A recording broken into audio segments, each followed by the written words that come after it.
1943 වෙනි අවුරුද්ද සක වර්ෂයේ මේ උදාවෙන්. මෙතන තිබෙනවා විශාල සංස්කෘතික ප්‍රාග්ධනයක් පරපුරෙන් පරපුරට පවරාදීම. අවුරුද්දක ඒක සිද්ධ වෙනවා. ඔබ නොදන්නා සියලු දෙනාම කොවිඩ් රෝගියෙක් කියලා හිතලා කටයුතු කරනවා. ඒකෙන් වරදක් නැහැ. කුස්සියේ පඳුරු බඳින එකම අවස්ථාව තියෙන්නේ මෙන්න මේ වගේ අවුරුදු අත්තරන වෙලා විතරයි. දිනපතා අපේ ජීවිතය ගෙනියන්න ඕන කරන උපකරණ. හැබැයි ඒවට අවුරුද්දේදී හම්බ වෙන වෙන මුහුණුවරක්, වෙන භූමිකාවක්. දැන් ලිප නිවලා තමයි දල්ලා. අලුතෙන් Zoom වල පාවිච්චි කරලා අවුරුදු සමරන්න ඇද එකතු වෙන්න. ආත්මාවේ විශේෂත්වයක් තියෙන අවුරුද්දට පමණමයි හදන්නේ. අවුරුද්ද ගැන තියෙන ප්‍රසන්නභාවය හිතෙන් අමතක කරගන්න නැතුව. ඒ ප්‍රසන්නභාවය අපි අත්විඳිමු. අර සෞඛ්‍ය පණිවිඩ අමතක නොකර. අතීතයෙන් ඉගෙන ගනිමු. වර්තමානය සැලසුම් කරමු.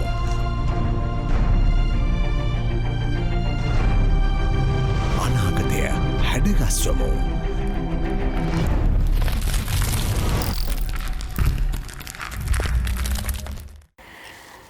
අයිබෝවන්. පුදා පිදුම් දෙවියන් හට දෙන හරිය හදාබත් මාළු සරිකර හිත පිරිය. මුදා කිරි හට්ටි කිසි අඩුවක් නැතිය මෙදා කෝන තනියම කන්නට බැරිය. මේ ගෙවෙන්නේ භාග්‍යවන්ත වූ බක්මාසය. අටුකොටු පිරිලා ගහවැල අලුතින් දළු දාලා අලුත් වෙලා වෙනදට එළිය දෙන සූර්ය දෙවියන් පවා වැටිපුර එළිය දෙනවා. ඉතින් භාග්‍යවන්ත මාසේ මේ වෙනස්කම් අපිට දැනෙද්දී අපේ හිත දන්නවා මේ වෙනස ගැන. අටුකොටු පිරුණු වාසනාවන්ත කාලේ අවුරුද්ද. අලුත් අවුරුද්ද නිසා මේ වෙනස්කම් කාලාන්තරයක් තිස්සේ අපිත් එක්ක අපේ ජනජීවිතයත් එක්ක බැඳිලා තියෙනවා. හැබැයි අපි දන්නේ නැහැ මේ දේවල් වලට විද්‍යාත්මක පසුබිමක් තියෙනවද? සමාජ විද්‍යාත්මක වටපිටාවක් තියෙනවද? මානව විද්‍යාත්මක වටිනාකමක් තියෙනවද කියලා. සූර්යයා ඉන්නේ ඈත අහසේ. සූර්යයා ගත කරන්න සූර්යාට සංක්‍රාන්තිය සඳහා අවශ්‍ය වෙන ආලෝක වර්ෂ ගණන අපි හෝ අපේ පැරැන්නන් දන්නේ නැහැ. ඒ කරුණු කාරණා දන්නේ විද්‍යාඥයින්. හැබැයි සූර්යා මීන රාශියේ ඉන්න අන්තිම දවස අපි හඳුන්වනවා පරණ අවුරුද්ද කියලා. එතකොට එහෙම මීන රාශියේ ඉඳලා මේෂ රාශියට ආවට පස්සේ අපි හඳුන්වනවා අලුත් අවුරුද්ද කියලා. පරණ අවුරුද්දේ ඉඳලා අලුත් අවුරුද්දට එන්න සූර්යාට ගතවන කාලය අපි දන්නේ නැති වුණාට පරණ අවුරුද්දේ ඉඳලා අලුත් අවුරුද්දට සූර්යයා ආපුහම බොහෝ දේවල් වෙනවා. ඉතින් අපි අද කල්පනා කරා කාලාත්‍රේ කතා බහෙන් අවුරුද්ද ගැන කතා කරන්න. කාලයක් තිස්සේ අපි අවුරුද්ද සමරනවා, අවුරුදු චාරිත්‍ර ගැන දන්නවා. හැබැයි මේ චාරිත්‍ර හැදුනේ කොහොමද? වාරිත්‍ර කියන්නේ මොනවද?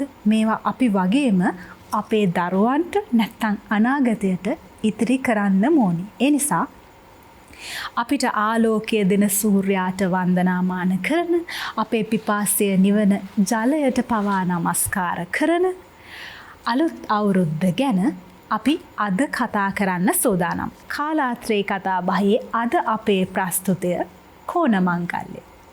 කෝණ මංගල්‍ය ගැන කතා කරන්න අදත් අපි සුපුරුදු විදිහටම විද්වත් මණ්ඩලයකට ආරාධනා කරා. අර මුලින් කිව්වා වගේ මෙදා කෝණ තනියෙන් කන්නට බැරි හින්දා හැමදාමත් කාලාත්‍රේ කතාබහ එක්ක ආසු වෙන අපේ නෑහිත මිත්‍රාදී විද්වත් මණ්ඩලයකටයි අද අපි ආරාධනා කරේ. හඳුන්වලා දෙන්නම් මුලින්ම සාකච්ඡාව පටන් ගන්න කලින් අද අපිත් එක්ක එකතු වෙලා ඉන්න විද්වත් මණ්ඩලය. මුලින්ම අද දවසේ අපිත් එක්ක එකතු වෙනවා දෘශ්‍යාත්මක මානව විද්‍යාවේදී කොළඹ විශ්වවිද්‍යාලයේ පුස්තකාල විඤ්ඤාපන විද්‍යායතනයේ බාහිර කතිකාචාර්ය සහ සාහිත්‍යවේදී සුමින්ද කිත්සිරි ගුණරත්න මහත්මයා අපිත් එක්ක එකතු වෙනවා. ඒත් එක්කම අපිත් එක්ක එකතු වෙනවා මහාචාර්ය ආර්.එස්. ජයවර්ධන මහත්මයා. ඒත් එක්කම ඔන්න අපිත් එක්ක එකතු වෙනවා ජනශ්‍රුතිවේදී සාහිත්‍යවේදී මහින්ද කුමාර දලපොත මහතා. තිදෙනාටම ආයු බොහෝ වේවා. සුමින්ද මහත්මයා, අලුත් අවුරුද්ද කෝණ මංගල්‍ය කියලා හඳුන්වනවා. අද අපේ මාතෘකාවත් කෝණ මංගල්‍ය. ඇයි අපි අලුත් අවුරුද්ද කෝණ මංගල්‍ය කියලා හඳුන්වන්නේ? කෝණ කියන වචනය ඇත්තෙන්ම මේ අපි නිතරම භාවිත කරන්න පෙළඹලා තිබුණේ මේ මෑතක සූර්ය මංගල්‍ය කියලා. මම හිතන්නේ මේ දලුපොත මහත්තයාට ඒකේ ගෞරවයෙන් ඕන මේ ඕකේ සැබෑ ජනශ්‍රුතික වචනය තමයි කෝණ මංගල්‍ය. මෙතුමා තමයි මේ වැඩේ මේ වචනේ මේ සංකල්පය නැවත මාධ්‍ය හරහා ලංකාවේ කතා බහට ගෙනාවා. ඒ නිසා මම සතුටු වෙනවා මේ වැඩසටහන කෝණ මංගල්‍ය කියලා නම් කිරීම. මොකද කෝණ කියන වචනයට නිරුක්තියක් තියෙනවා. කෝ කියන්නේ කෙලවර. අන කියලා කියන්නේ ප්‍රඥප්තිය. අන බෝල බැඳාම ප්‍රඥප්තිය බැඳා. එතකොට කෙලවර පනව ගන්න එකට කියනවා කෝණය කියලා. යම්කිසි කෝණයක් කියලා කියන්නේ කෙලවරක් පනව ගන්න එක. දැන් ඔබ දන්නවා ලෝකයේ පෘථුවියේ ඔබ කිව්වා මේක පටන් ගන්නකොටම සූර්යයාට දුර පැරණු දැනන් හිටින්නේ නැහැ කියලා. මේ ලෝකයේ තියෙන ආකාශ වස්තු හෝ පොළවේ ගැඹුර හෝ සියල්ලම බැලුවේ කෝණයකින්. වලවල් කපල සූර්ය එළිය වැටෙන ඒ ආනත සකස්ගෙන ඒ කෝණය සකස් කරගත්තට පස්සේ අපිට ප්‍රඥප්තිය පනව ගන්න පුළුවන් වුණා. මේ කෝණ මංගල්‍ය කියලා කියන්නේ මෙන්න මේ විදිහට ප්‍රඥප්තියකින් පනවගත්ත ඒ අදහස තමයි මේකේ තියෙන්නේ. ඊගොට මංගල්‍ය කියන වචනයටත් අපි නිරුක්තියක් හදා ගන්න ඕන. දැන් අපි දන්නවා මගුල කියලා ඔකට කියනවා සිංහලෙන්. ඉතින් මංගල්‍ය කියන එකට නිරුක්තියක් තියෙනවා. දැන් අපි දන්නවා අපිට තියෙනවා මහා මංගල සූත්‍රය. දැන් අපිට බුදු පියාණන් වහන්සේගේ මරණයක් නැහැ.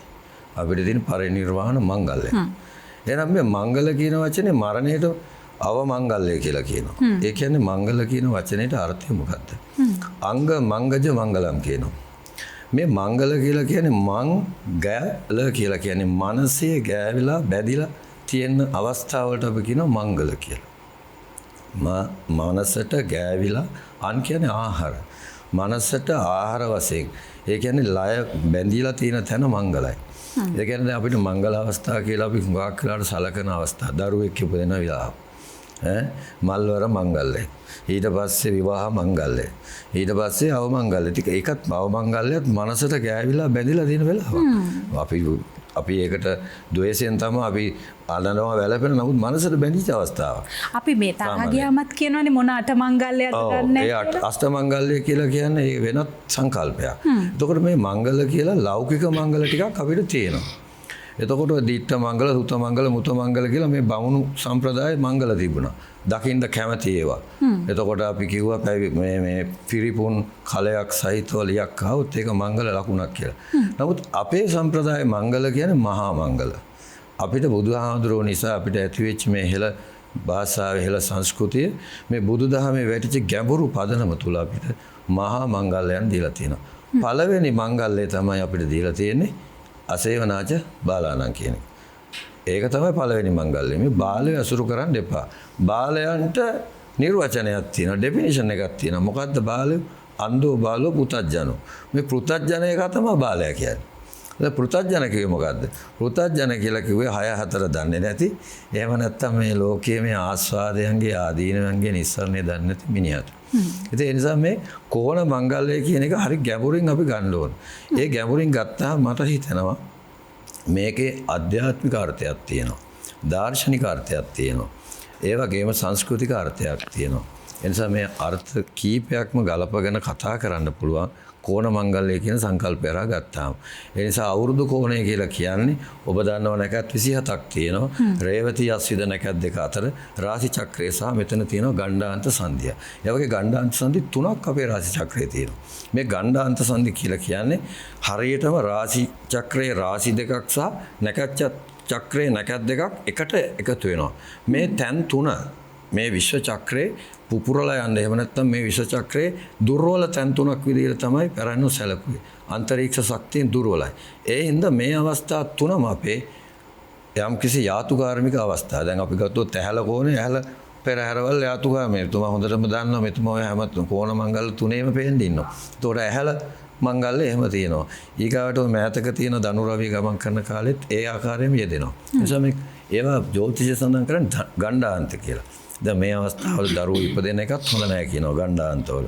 ඒ කියන්නේ චන්ද්‍රයාගේ පිහිටීමන නැකත කියලා කියන්නේ මේ දුර්වල රේඛා රක්ෂයක් මෙතන තියෙන්නේ කියන කාරණාව උඩ. ඉතින් එතකොට ප්‍රධාන ගණ්ඩාන්තයක් තමයි මේ අපිට හම්බෙන්නේ බක් කියන මාසේ මැදින් කියන මාසෙත් අතරින්. හරි? එතකොට බක් මාසේ අතර සහ ඒ සිංහල ක්‍රමයට එන චන්ද්‍රමාස ක්‍රමේ මීනරාවිය මේසරාවියට යනවා කියන්නේ සංස්කෘත මාස ක්‍රම. ඒතර මෙතුමට පුළුවන් ඒවා හොඳට විග්‍රහ කරන්න මෙතුමා බටහිර පෙරදිග වේද ශාස්ත්‍ර හසලයකින්ද. එතකොට දැන් මේ සංස්කෘතික මංගල්‍යයන් ගැනීමේදී මිනිස්සු සලකලා තියෙන සංක්‍රාන්ති අවස්ථාව. සංක්‍රාන්ති අවස්ථාව. මේ සංක්‍රාන්ති අවස්ථාවල මිනිසුන්ට තියෙන සංක්‍රාන්ති ත්‍රාසයක්. බයක් තියෙනවා. තැතිගැම්මක් තියෙනවා. මේ තැතිගැම්ම නැති කරගන්න හුඟක් වෙලාවට ඒ වටා ඇති කරගත්ත රිචුවල්ස් ඒ කියන්නේ ඒ වටා යාතුකාර්මික ස්වරූපයක් ඇති කරගන්න. අපි ඒක කරගත්තේ බෞද්ධ අර්ථයකින්. අපි ඒක කරගත්තේ විශ්වීය අර්ථයකින්. ඒවා අර්ථ අපි පසුව කතා කරමු. ඒ නිසා මේ අවුරුදු කෝණ මංගල්‍ය කියලා කියන්නේ අපි නිකම් මේ කාලා බීලා විනෝද වෙන අවස්ථාවක් නෙමෙයි. කාලා බීලා විනෝද වෙන එක කොටසක්. කාලා බීලා විනෝද වෙන්න එපායි නෙමෙයි. කාලා බීලා විනෝද වෙන අතර මේකේ ගැඹුරු පැත්තක් තියෙනවා. ඒ පැත්ත තමයි අපි ඉදිරි අනාගතයට සංස්කෘතික වශයෙන් මේ උගුරු වැඩසටහන හරහා මේ මනසට කියලා දෙන්න අවශ්‍යයි කියලා මම හිතන්නේ. මහාචාර්යතුමා ඔබතුමා මේ කාරණාවත් එක්ක එකඟද? සුමින්ද මහත්මයා කියන්නේ කෝණ මංගල්‍ය කියලා අලුත් අවුරුද්ද හඳුන්වන්නේ මේ කාරණා හින්දා කියලා. ඔබතුමා එකඟ වෙනවද මේ කාරණාවත් එක්ක? දුලක්ෂි දැන් මේ කාගෙත් මේක මේ අලුත් අවුරුද්ද කියලා හඳුන්වනකොට අපි ගන්නේ අප්‍රේල් මාසයේ. ඒතකොට දැන් මේ අප්‍රේල් මාසයේ අපි අලුත් අවුරුද්ද අපේ පෙරදිග වැසියන්ගේ අලුත් අවුරුද්දක් පටන් ගන්නේ මේ මාසයෙන්. කොහොමද මේක හදලා තියෙන්නේ? දැන් මෙතුමා ප්‍රකාශ කරා මේ කෝණ සම්බන්ධයෙන්. ඇත්තෙන්ම පෙරදිග කැලෙන්ඩරය ගත්තොත් එහෙම මේ පෙරදිග කැලෙන්ඩරය නිර්මාණය වෙලා තියෙන්නේ සූර්යයා සහ චන්ද්‍රයා කියන මේ ප්‍රභවයන් දෙක මූලික කරාගෙන. ඒකට හේතුවක් තියෙනවා. පෙරදිග සෞඛ්‍ය විද්‍යාවේදී බොහෝ විට සලකන්නේ සංකල්ප දෙකක්. එකක් තමයි උෂ්ණ සංකල්පය සහ ශීත සංකල්පය. අපි ශාරීරික ක්‍රියාත්මක වෙන්නේ උණුසුම සහ සිසිලස. මේ දෙක බැලන්ස් කිරීම තමයි සෞඛ්‍යයට වැදගත් වෙන්නේ. එතකොට දැන් කෝණ සම්බන්ධයෙන් කතා කරපුවාම මේ කැලෙන්ඩරය අපේ කැලෙන්ඩරේ පෙරදිග කැලෙන්ඩරය ගැන කතා කරපුවාම මෙතුමා සඳහන් කරා රාශි වර්ගයක්. එතකොට මේ රාශි කියන මේ 12 රාශි 12ක් සඳහන් කරලා තියෙනවා. මේ රාශි 12 පළවෙනි රාශිය හැටියට සලකන්නේ මේෂ රාශිය. අවසාන රාශිය හැටියට සලකන්නේ මීන රාශිය. එතකොට රාශියකදී සිදුවන්නේ මොකද්ද? මේ 12ෙදී සූර්යයා මේෂ රාශිය ගත්තොත් ඒ හැම රාශියකම යම්කිසි ප්‍රමාණයක් තියෙනවා, දිගුවක් තියෙනවා. මේ දිගුවට තමයි කෝණයක් කියලා කියන්නේ. එතකොට අපේ සිංහල හින්දු අලුත් අවුරුද්ද පටන් ගන්නේ මීන රාශියෙන් මේෂ රාශියට සූර්යයා ගමන් කිරීම. එතකොට මීන රාශියේ ටික කාලයක් ඒ කෝණෙහි පැවතිලා ඊළඟ කෝණයට මාරු වෙන කාලය තමයි මේ අවුරුද්ද හැටියට අපි සලකන්නේ. ඊළඟට අපේ කැලෙන්ඩරේ පෙරදිග කැලෙන්ඩරේ වෛසාඛ කියන මේෂ රාශියත් එක්ක තමයි කැලෙන්ඩරේ පටන් ගන්නෙ 12. මේකේ නම් 12ක් තියෙනවා. මම මේ නම් 12 අරගෙන ආවා. එතකොට රාශි ගැන කතා කරොත් මේෂ රාශිය වෘෂභ, මිථුන, කර්කට, සිංහ, කන්‍යා, තුලා, වෘශ්චික, ධනු, මකර, කුම්භ, මීන. මීන වලින් කෙලවර වෙන්නේ. එතකොට අපේ චන්ද්‍රයා මූලික කරාගෙන හදපු මාස ගාන බැලුවොත් වෛසාඛ වලින් පටන්ගෙන චෛත්‍ර කියන මාසයෙන් තමයි අවසන් වෙන්නේ. එතකොට මීන රාශිය සහ චෛත්‍ර කියන මේ මාසය දෙක එකට තමයි හමු වෙන්නේ අපිට. දැන් මේක බටහිර කැලෙන්ඩරය අනුව ගත්තොත් මාර්තු අප්‍රේල් පෙබරවාරි මාර්තු අප්‍රේල් කියන මේ කාල සීමාව තමයි විශේෂයෙන් මාර්තු අප්‍රේල් කාල සීමාව තමයි මේ චෛත්‍ර හැවත් මීන රාශියේ සූර්යයා පවතිනවා කියලා කියන්නේ. මේ කාලේ තමයි අපි අවුරුදු කාලය හැටියට සලකන්නේ. ඊළඟට දුලක්ෂි දැන් මෙතන තව වැදගත් කාරණාවක් තියෙනවා. අපේ මේ සිංහල අලුත් අවුරුද්ද පටන් ගන්න ශාස්ත්‍රීයත්වයේ කියවන ඔබ. එතකොට පෙරදිග කාලය ගැන මනපුවාම මේ කාලය පිළිබඳව චක්‍රයේදී අපිට තියෙනවා සිසිර, වසන්ත, ග්‍රීෂ්ම, වර්ෂා, ශරත්, හේමන්ත කියලා ඍතු 6කට සම්බන්ධ වෙලා. එතකොට මේ ඍතුවේදී තමයි, ඒ කියන්නේ වසන්ත ඍතුවේද තමයි අපිට මේ ශාස්ත්‍රීය කාලය මතුවෙන්නේ. වසන්ත ඍතුවට පස්සේ දුලක්ෂය අපිට හමු වෙන්නේ ග්‍රීෂ්ම කාලය. මීට පෙර ආතුව අපිට හම්බ වෙනවා සිසිර කාලය. එතකොට දැන් හොඳට ස්වභාව ධර්මයේ නිරීක්ෂණය කරොත් සිසිර කාලයේ පටන් ගන්නවත් එක්කම මේ කෝණයේදී ගස්වල කොළ හැලිලා ඊළඟට වසන්තයේ එනකොට දළු දාලා කොළ සස්ත්‍රික වෙලා ඒ කියන්නේ පෝෂණය ගුණයෙන් අධික වෙලා එහෙම වෙන්නේ ඇයි ඊළඟ මතුමත්තේ එන්නේ ග්‍රීෂ්ම ඍතුව. එතකොට ග්‍රීෂ්ම ඍතුවට මුහුණ දීම සඳහා ස්වභාව ධර්මයේ විසින්ම නිර්මාණය කරලා තිනවා එහි ක්‍රියාදාමයන් ශාක ලෝකයේ සත්ව ලෝකයේ අතර. එතකොට මෙන්න මේ වසන්ත කාලයේ තමයි අපි ශාස්ත්‍රිකත්වයෙන් ඉහළම කාලය කියලා කියන්නේ. මේක අපි සැමරීමේ උත්සවය තමයි අපි ඔය කෝණ මංගල්‍යය කියලා කියන්නේ. එතකොට මේ උත්සවයේදී අපි සැමරීම සඳහා අපි නොයෙකුත් ඒ මංගල කාරණා හිසතෙල් ගෑම නව සඳ බැලීම සූර්යා මේ ආදී වශයෙන් ඒ කාල සීමාවෙදී කරන මංගල කරුණු කීපයක් අපි ඉදිරියේදී කතා කරමු. මේ මංගල කාරණා සියල්ලම මේ කාලය තුල සිදු කරනු ලබනවා. එතකොට මේ හැම මාසයකම හැම රාශියකම මේ හැම කෝණයකම ඉඳලා ඊළඟ කෝණය පටන් ගන්නකොට ඉන්දියාව ඇතුළු අපේ අතීත ශ්‍රී ලංකාවේ උත්සව සමරලා තියෙනවා. ඒ සඳ මූලික කරාගෙන ඒ උත්සව සමරලා තියෙනවා සෑම පුන් සඳ මෝරණ කාලයේදී මොකක් හරි උත්සවයක් අපි පටන් ගන්නවා. ඒ කියන්නේ අලුත් දවසක් උදා වෙනවා කියලා. ඒතකොට වසරේ හොඳම කාලය හැටියට වසන්ත කාලයේදී අපි මේක තෝරාගෙන තියෙනවා. ඊළඟ කාරණාව තමයි දුලක්ෂී ඇයි මේ මංගල්‍යයන් මේ සිරිත් විරිත් මේ සියල්ලම කරන්නේ. මූලික කාරණය එදා අපේ රටවැසියන්ගේ මූලික කාරණාව උනේ කාරණා තුනයි. මොකද්ද? සුඛ ආයු, හිත ආයු, දිගායු. මෙන්න මේ කාරණා තුන මූලික කරාගෙන තමයි මේ මංගල කරුණු සියල්ලම කරන්නේ. එතකොට සුඛායු, හිතායු සහ දීර්ඝායු. එතකොට සුඛායු කියන්නේ තමන්ගේ සුවතාවය ආරක්ෂා කිරීම සඳහා ශාරීරික සහ මානසික වශයෙන් මෙතුමා මංගල කියන කාරණාව ඉතාම හොඳින් විග්‍රහ කළා නිරුක්තිය. එතකොට අපේ මූලික තේමාවක් තිබ්බා මේ පුද්ගල සෞඛ්‍ය සම්බන්ධයෙන් ශාරීරික සෞඛ්‍ය සහ මානසික සෞඛ්‍ය. එතකොට දැන් මේක මූලික වශයෙන් ශාරීරික සහ මානසික සෞඛ්‍ය වුණාට දුලක්ෂී ඔබතුමත් එකඟ වෙනවා ඇති මේ අපි මේ මානවයා කියලා කියන්නේ ජීවියා කියලා කියන්නේ හුදෙක් මේ භෞතික වස්තුවක් නෙවෙයි.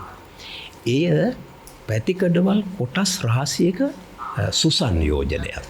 මේ සුසංයෝජනයට අයිති වෙනවා ශාරීරික පැතිකඩ, මානසික පැතිකඩ, සමාජික පැතිකඩ, ආධ්‍යාත්මික පැතිකඩ, සෞන්දර්යාත්මක පැතිකඩ, භාවාත්මක පැතිකඩ, ප්‍රඥාත්මක පැතිකඩ සහ විභව්‍යතා ශක්ති කියන මේ පැතිකඩවල රාශියක එකමුතුවක් තමයි මානවයා කියලා කියන්නේ. එතකොට මේ හැම මංගල කරුණකදීම මේ හැම කෝණ මංගල්‍යයකම විශේෂයෙන් වසන්ත කෝණයේදී ඒ මංගල්‍යයේදී සිදු කරන ලබන සියලුම චාරිත්‍ර වාරිත්‍ර මූලික කරාගෙන තියෙන්නේ මේ පුද්ගලයාගේ කියන මේ සියලුම පැතිකඩයන් ඒ සුසංයෝජනය හොඳාකාරව පවත්වාගෙන යාම සඳහා තමයි මේ සිරිත් සෑම එකක්ම විමර්ශනය කිරීමේදී අපිට දැක ගන්නට ලැබෙන්නේ. එතකොට මෙන්න මේ මූලික කාරණා කටයුතු මත තමයි ඔය සූර්ය මංගල්‍යය, වසන්ත මංගල්‍යය, කෝණ මංගල්‍යය, බක් මහා උළෙල මේ සියලුම කාරණා සැලසුම් කරලා තියෙන්නේ මෙන්න මේ විද්‍යාත්මක පෙරදිග විද්‍යාත්මක පසුබිම මූලික කරාගෙන. හොඳයි. දැන් කෝණ මංගල්‍ය කියලා අලුත් අවුරුද්ද හඳුන්වන කාරණය ඔබට පැහැදිලි. මේ කතාවේදී මහාචාර්යතුමා ඒත් එක්කම සුමින්ද මහත්මයා දෙදෙනාම කියන්නේ කෝණ මංගල්‍යයේ විද්‍යාත්මක පසුබිම. හැබැයි අපි දන්නේ නැහැ අද වෙනතුරුත් අලුත් අවුරුද්ද සැමරීම අපි පටන් ගත්තේ කවදාද කියලා. හැබැයි වසර ගණනාවක් තිස්සේ හෙළයා කෝණ මංගල්‍යය සමරනවා. චාරිත්‍ර වාරිත්‍ර තියෙනවා. මේ දේවල් වලට පසුබිමක් තියෙනවා. දලපත මහත්මයා මං ආරම්භයේදී කිව්වා වගේ සූර්යාට සංක්‍රාන්තිය සඳහා සිදුවන සූර්ය වර්ෂ ගණනාව හෝ කාලය අපි දන්නේ නැහැ තවමත්. සාමාන්‍ය ව්‍යවහාරයේ නැහැ. හැබැයි හෙළයා මේ කාරණාව දන්නවා. මේ විද්‍යාව, මේ විද්‍යාත්මක පසුබිම කොහොමද හෙළයා නිර්ණය කරගත්තේ? ඊතරම් විශාල දැනුමක් කොහොමද උන් සතුනේ? ඔය ඇත්තටම දුරාශි මෙහෙමයි. දැන් ඒ දැනුම ගැන කතා කරනකොට දැන් අපි කෝණ මංගල්‍යය කියන තැන ඉඳගෙනනේ මේ කතා කළේ. ඊටත් එපිටට කතා කළොත් එහෙම අපි අනුරාධපුර අවධියට යමු.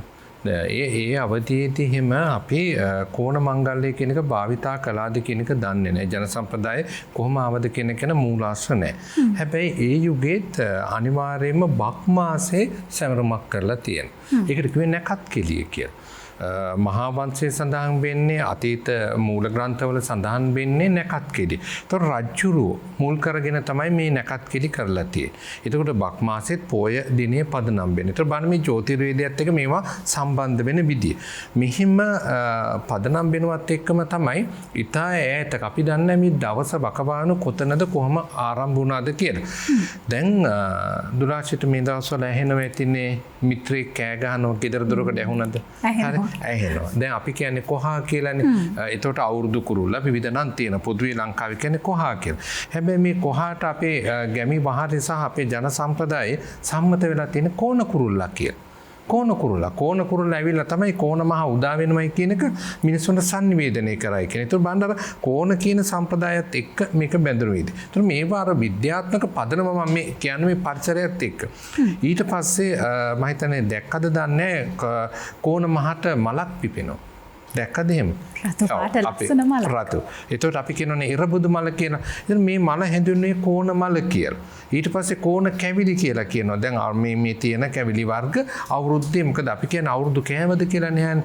අවුරුදු ඇන්දද කියලා අහන්නේ නෑනේ කිසිම කෙනෙක්. මොකද විවිධාකාරයේ රස කැවිලි හදනවා.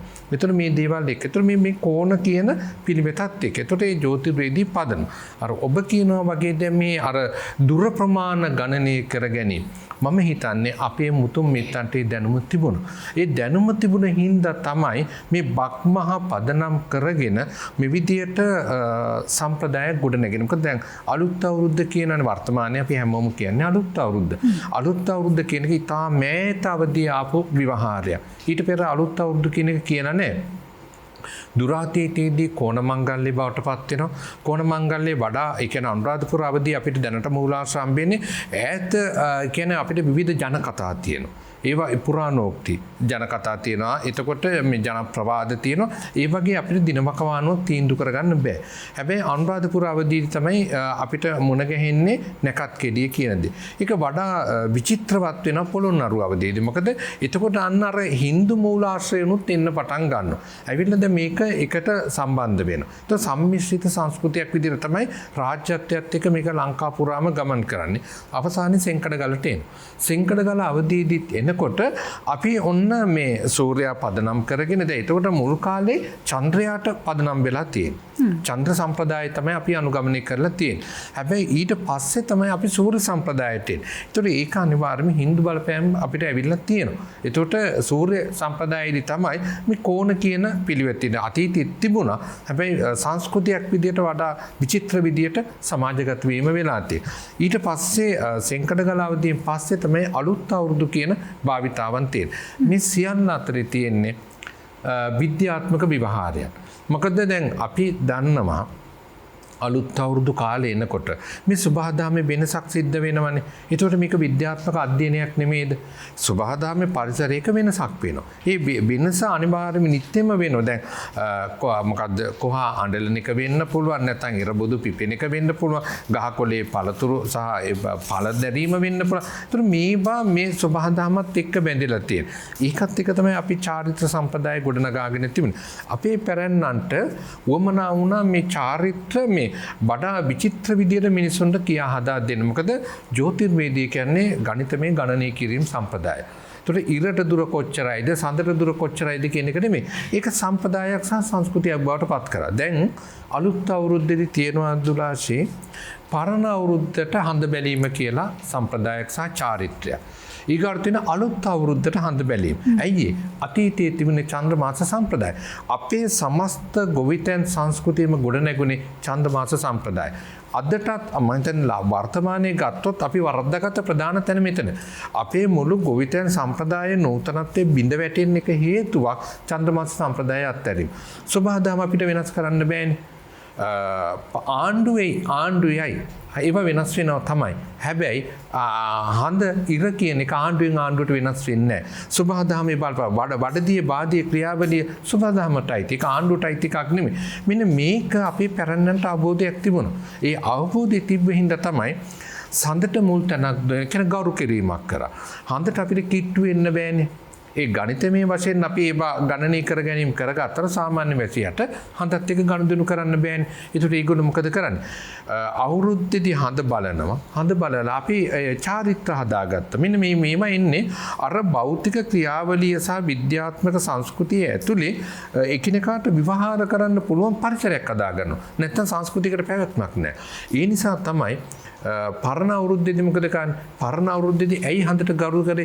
හේතුව තමයි චන්ද්‍රමාස සම්ප්‍රදාය දින 28කින් 28කට අපේ කාල පරිසරය වෙනස් වෙනවා. සඳේ ගමන් රටාවත් එක්ක තමයි අපේ ජීවන සම්ප්‍රදාය වගා රටාවත් දෙකම අපි ගොඩනගාගෙන තියෙන්නේ. ඒකට ගරු කිරීමක් කරා. ඊට පස්සේ අලුත් අවුරුද්දේදී හොඳ දකින්න වෙලාවක් තියෙනවා හඳ දකින්න දවස කියලා. වෙලා හඳ දැක්කට පස්සේ ගෙදර මිදුලට බැහැලා හූ කියන දැන් ඒතකොට ඇයි හූ කියන්නේ? දැන් මේක කෙනෙක් හිතන්න පුළුවන් හරි සැහැල්ලුවෙන් මොකද්ද මේ හඳට හූ කියන්නේ මේ බොහොම ප්‍රාථමික ප්‍රජාවක් කියන නෑ. ඒක තමයි බොහොමන් දැක්වීමේ රටාව. ඇයි හඳට අපිට කිට්ටු වෙන්න බෑ. හැබැයි ශබ්දය අපිට ගමන් කළ හැකි සීමාවට එහාට අපිට යවන්න පුළුවන්. ඒතකොට මේ මිනිස්සු හදාගත්ත පිළිවෙත. ඒවත් අර විද්‍යාත්මක විවහාරය ගැමි විඥානය ඇතුළට ගොඩනගාගෙන ගැමින් භාවිතයට ගත්තා. ඊට පස්සේ අම්මා මොකද කරන්නේ? බලන්න මේකේ වටිනාකම කියන්නේ. දැන් සූර්ය තෙද බලයි අපි දන්නා ශක්තිය ලැබෙන. හඳ සෞම්‍ය ගුණේ තියෙන. එතකොට අම්මා මොකද කරන්නේ? අම්මා මිදුලට බැහැලා ඊට පස්සේ අනික් දරුවෝ සියලු දෙනාට කතා කරන ගෙදර ගෘහමූලිකයා තමයි අර හොව්ව කියන්නේ. එබන් එතකොට ඒ නායකත්වයෙන් ලබා දෙන විදිය. ඊට පස්සේ අම්මා රස කැවිලි දෙනවා. දැන් මෙන්න මේකේ තියෙනවා වගේම බොම පැණි රස ಜಾති දෙනවා. පොල් මද වගේ දේවල් උලුප්පලා දෙනවා කන්න කියලා තුටු පහටු වෙනවා. ඊට පස්සේ මිදුල වටේ තියාගෙන රබන් ගහලා සන්තෝෂ වෙනවා. ඒකට සෞම්‍ය ගුණය නිසානේ පැණි රස වගේ දේවල් දෙන්නේ. ඇයි පොල් මද වගේ දේවල් දෙන්නේ? ඉතින් මේක ආහාර සංස්කෘතියටත් අදාළ වෙන කාරණාවක්. එතකොට මේ රැනේ හඳ පෑයීම සිද්ධ වෙන්නේ. එතකොට කිසිම අනතුරක් සිද්ධ වෙන්නේ නැහැ. යට විපතක් සිද්ධ වෙන්නේ නැහැ. මොකද ආහාර වලින් අපත්‍ය ක්‍රියාවලියක් සිද්ධ වෙන්නේ නැහැ. ඒත් මෙන්න මේ දේවල් සම්පූර්ණයෙන්ම බැඳලා තියෙන විද්‍යාත්මක විවහාරයක් එක්ක. ඉර හඳ සබහාදහම ගහකොළ මේවට ගරු බුහුමන් දැක්වීම ජලය. එතකොට මේ බුහුමන් දැක්වීම කියන කාරණාත් එක්ක තමයි මේ අවුරුද්දේ තියෙන වටිනාකම් පරපුරින් පරපුරට අපි පවත්වාගෙන. මොකද අපි මේවා තියෙන්නේ ලිඛිත සංස්කෘතියක් නෙමෙයිනේ. අපි ඒ කියන්නේ අපි අලිඛිත සංස්කෘතියක්. අපි තියෙන වාච්‍ය විවහාරයක්. පරපුරෙන් පරපුරට දැන් මේවා අද කතා කරනවා අස්පර්ශනීය දැනුම කියලා කියනවා. ඒ වගේම ලෝකෙම සාකච්ඡා කරනවා දැන් මේ intangible culture කියලා කියන්නේ. ඒකට ICH කියලා කතා කරනවා. මොකද මේ ස්වදේශීය දැනුම. එතන මේ ස්වදේශීය දැනුම ආවේ විද්‍යාත්මක සාරයක් එක්ක. ඒකට ඒක ආහාර සංස්කෘතියටත් අදාළයි. ඊට පස්සේ සිරිත විරිත වත්පිළිවෙතටත් අදාළයි. දැන් අවුරුද්දක කාලයක්නේ. අවුරුද්දක් කියලා කියනකොට අපි දිනමක වශයෙන් ගත්තොත් 365 කියන එක නෙමෙයි. දිගු කලක්. දැන් අද අපිට දින ගණනය කිරීම දවසේ පැය 24 තියෙනවා තමයි. මේ 24ම තමයි අතීතයේ තිබ්බේ. හැබැයි අතීතයේ පැය 24 දිගුයි. වර්තමානයේ පැය 24 කෙටි. ඒකට හේතුව දැන් ඔබ හිතයි මොකද්ද මේ තප්පර වෙනස් නැහැ. තප්පර ක්‍රියාවලිය එක තමයි. අපි වර්තමානයේ කෙටි වෙන්න හේතුව මොකද? අපි ඉන්නේ තාක්ෂණික ලෝකයක. ඒ තාක්ෂණික ලෝකේ රෑ කීය වෙනකන් ඔබ ඇහැරලා ඉන්නවද? රෑ දෙගොඩ ජාමයක් වෙනකන් ඔබ වැඩ කරන්නේ නැද්ද? එක්ක ටෙලිවිෂන් බලනවා වෙන්න පුළුවන්, පාඩම් කරනවා විවිධ දේවල්. ඇයි මේ රාත්‍රී මෙතරම් ආලෝක වෙලා තිබුණේ නැහැ පැරණි සමාජයේ. ඒකවල යන්තම් රෑට රෑ වෙනකොට වැටෙන බුදියා ගත්තා. දවල් දවසේකටත් එක්ක වැඩ කරන රටාවක් තිබුණේ. දැන් ඒ රටාව විඳ වැටිලා. දැන් රාත්‍රී ගමන් කිරීම කොච්චරක් ලෝකෙ වෙනවද කියන්නේ? වැඩිම ගමන් කිරීම තියෙන රාත්‍රී කාලේ. ඒතර දවස අපේ අවශ්‍යතා මත කළමනාකරණය කරගෙන වේගවත් කරගෙන තියෙනවා. ඒතර නව තාක්ෂණික ලෝකයක අපි අද ජීවත් වෙන්නේ. ඒතර පැරණි සමාජයේ මේ තාක්ෂණික භාවිතාව තිබුණේ නැහැ. හැබැයි විදුහුරු දැනුම තිබුණා. සූර්යයත් එක්ක කොහොමද ගනුදෙනු කරන්න ඕනේ? සඳත් එක්ක කොහොමද ගනුදෙනු කරන්න ඕනේ? අවුව වැස්ස රටාව දැන් මේකේ හොඳමදේ ඔබ කියපු මේ විද්‍යාත්මක පදනමට කෝණ මාසය උදා වෙනකොට මේකේ තියෙනවා අපි කියන අටමහ කෝණය උදා වෙනවා කියලා. මේ ගැමියෝ කීප කතාවක්. අටමහ කෝණය කියලා කියන්නේ මාර්තු මාසයේ අග හරිය. බක් මාසයේ මුල අතර තියෙනවා සාමාන්‍ය දින 10ක වගේ කාලයක් තියෙනවා වැස්ස අඩු වෙලා ඉඩෝර ගතිය වැඩි වෙනවා. ඒක තමයි සුභහදාම. ඒතර මෙන්න මේ කාලේ තමයි දැන් ඔය මීමැස්සන්ගේ පවා කියන්නේ ඔබ වැඩසටහන් පවා කරනනේ මීමැස්සෝ ගැන මේ අටමහ කෝණෙදි මොකද වෙන්නේ? අටමහ කෝණෙදි එතකොට ඇත්තට මල් අඩු වෙනවා. ඊට පස්සේ තමයි ආයෙක පාට මල් විකසිත වෙන්න පටන් ගන්නෙ බක් මාසයේ. මෙන්න මේ මල් රොන් අඩු වෙන කාලය. එතකොට ඒ කාලේ මීමැස්සෝ බොම තිබුණේ කුඹුක් ගස්වල වගේ කුඹුක් ගස් වගේ ගස්වල තමයි මල් බහුල වෙන්නේ. එතකොට ඒ ගත්තොත් වතුර ගතිය වැඩි වෙන්න ඕනේ. එතකොට ඒ සත්තුන්ගේ පැණි ගත්තේ නැහැ. දැන් මේ අටමහ කෝණික. ඒතර මේකත් මේ ජ්‍යොතිර්වේදී සම්ප්‍රදාය තුනේ ආවේ. අටමහ කෝණේදී අපි මොනම වෙලාවකවත් කැවිලි හදන්නේ. ඇයි? දැන් එතකොට බලන්න මේ සුභහදාමේ රටාවක් අපි ගොඩනගාගෙන කැවිලි හදන කටයුතු කරන්නේ නැහැ. ඒක වෙන්නේ අනිවාර්යෙන් බක් මාසයේ උදාවත් එක්ක තමයි අපි කැවිලි හදන්න ගන්න. එතකොට ඊගාවට තියෙන අපේ මුළු අවුරුද්දම යන්නේ මම හිතන්නේ සුමින්ද මහත්තයන් පැහැදිලි කරා මේ දෙපළම මේවා සුබ මුහුර්ත කියලානේ කියන්නේ. හැබැයි අපි සුබ මුහුර්ත කියන එකට වඩා අපි කියන්නේ නැකත් කියලා. ඒතකොට මේ නැකත තියෙන්නේ මොකක් එක්ක? මේ තියෙන විද්‍යාත්මක දැනුමක් තියෙන්නේ. මේ අපේ පැරණි ගනුදෙනු කරගෙන. ඒතකොට ලංකාවේ ඔබ හිතන්න ඔබගේ කුඩා කාලේ අත්දැකීම් අනුව අද දවස දක්වා ආවොත් මොනම විදියකටවත් ඔබට දැනලා තියෙනවද එක දවසක මෙච්චර නැකත් තියෙනවා? එක දවසක නෑ තියෙන්නේ මේ 365 මේ දවසේ විතරයි. ඇයි මෙච්චර නැකත් හදාගත්තේ? ඒතකොට එහෙමනම් දැන් ඒකට බලපාපු සංස්කෘතික සහ ආර්ථික දේශපාලනික සමාජ පරිසරයක් තියෙනවා. පැරණි සමාජ ක්‍රමයේදී නැකත් කීපයයි නොනගතය අපි දන්නවා වැඩ අත්හැරීම විදියට අවුරුදු උදාව අපි දන්නවා. ඊට පස්සේ ලිප දැල්වීම සහ ආහාර අනුභවය. ඒතර මේවා කොහොම මේ එකට පෙළ ගැහෙන්නේ? එකට පෙළ ගැහෙන්න හේතුව තමයි අපි ජාතියක් විදියට අපි රජ්ජුරුව අයින් කරාට පස්සේ අපි තුන් හෙලේ සීසීකට විසිරුණා. ඊට පස්සේ අපිට එකමුතු වෙන්න තැනක් තිබුණේ නැහැ. එකමුතු වෙන්න සංස්කෘතික මේ වශයෙන් පෙළගස්ස ගත්ත දේ තමයි මේ නැකත් යොදාගෙන එක දවසකට මුළු තුන් හෙලේම එක තැනකට ගොනු වෙන්නේ. ලෝකයේ ඔබ අනික් සංස්කෘතීන් අධ්‍යයනය කරන්න. අධ්‍යයනය කරනකොට එක වෙලාවක වැඩවරන, එක වෙලාවක ලිප දල්වන, එක වෙලාවක ආහාර අනුභව කරන, එක වෙලාවක නව අවුරුද්දට වැඩ කරන එහෙම නැකත් උදා වෙන සංස්කෘතියක් ලෝකේ නැහැ. එතකොට මේ සියල්ල විද්‍යාත්මක පිළිවෙතකට නැත්නම් මේ ජ්‍යොතිර්විද්‍යාත්මක පදනමක් තුල ඒකේ මේ සත්‍ය පදනම ඒ සත්‍ය පදනම හඳුනාගත්තේ නැත්නම් අපි කිව්වොත් එimhe නෑ මේ වෙලාවට කියලා එතකොට ඒකට පවතින්න බැරුව යනවා. මොකද මට කියන්න පුළුවන් අනවිධානයක් රජ්‍ය කෙනෙකුට දෙන්න පුළුවන්. හැබැයි ඒක සංස්කෘතියක් විදිහට සමාජයේ උකහාගන්නේ බැලඳගෙන ඒක පරම්පරා පුරුද්දක් විදිහට ඇති කරගන්න නම් මූලික පදනමක් තියෙනවා. එතකොට මුළු අවුරුද්දේ සියලු නැකත් ක්‍රියාකාරකම් අධ්‍යක්ීම් හොයලා බැලුවොත් ඔබට දැනේවි අනිවාර්යයෙන්ම මේවා ඇතුලේ ගැඹුරු විද්‍යාත්මක කාර්යයක් තියෙනවා. ආහාර විද්‍යාව, පෝෂණ විද්‍යාත්මක, සංස්කෘතික විද්‍යාත්මක, මානව මේ වගේ කියන අපි වර්තමානයේ කුඩා කොටස් වලට කඩා ගන්න සමස්තයේ එකමුතුවක් තමයි අලුත් අවුරුද්ද කියන්නේ.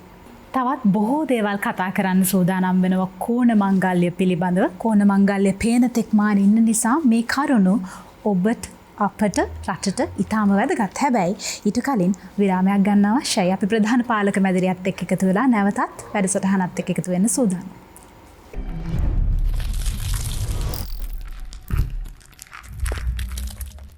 විරාමෙන් අනතුරුව අපි නැවතත් එකතු වෙනවා කාලාත්‍රේ කතා බහත් සමග. අද අපි කතා කරන්නේ කෝණ මංගල්‍ය ගැන.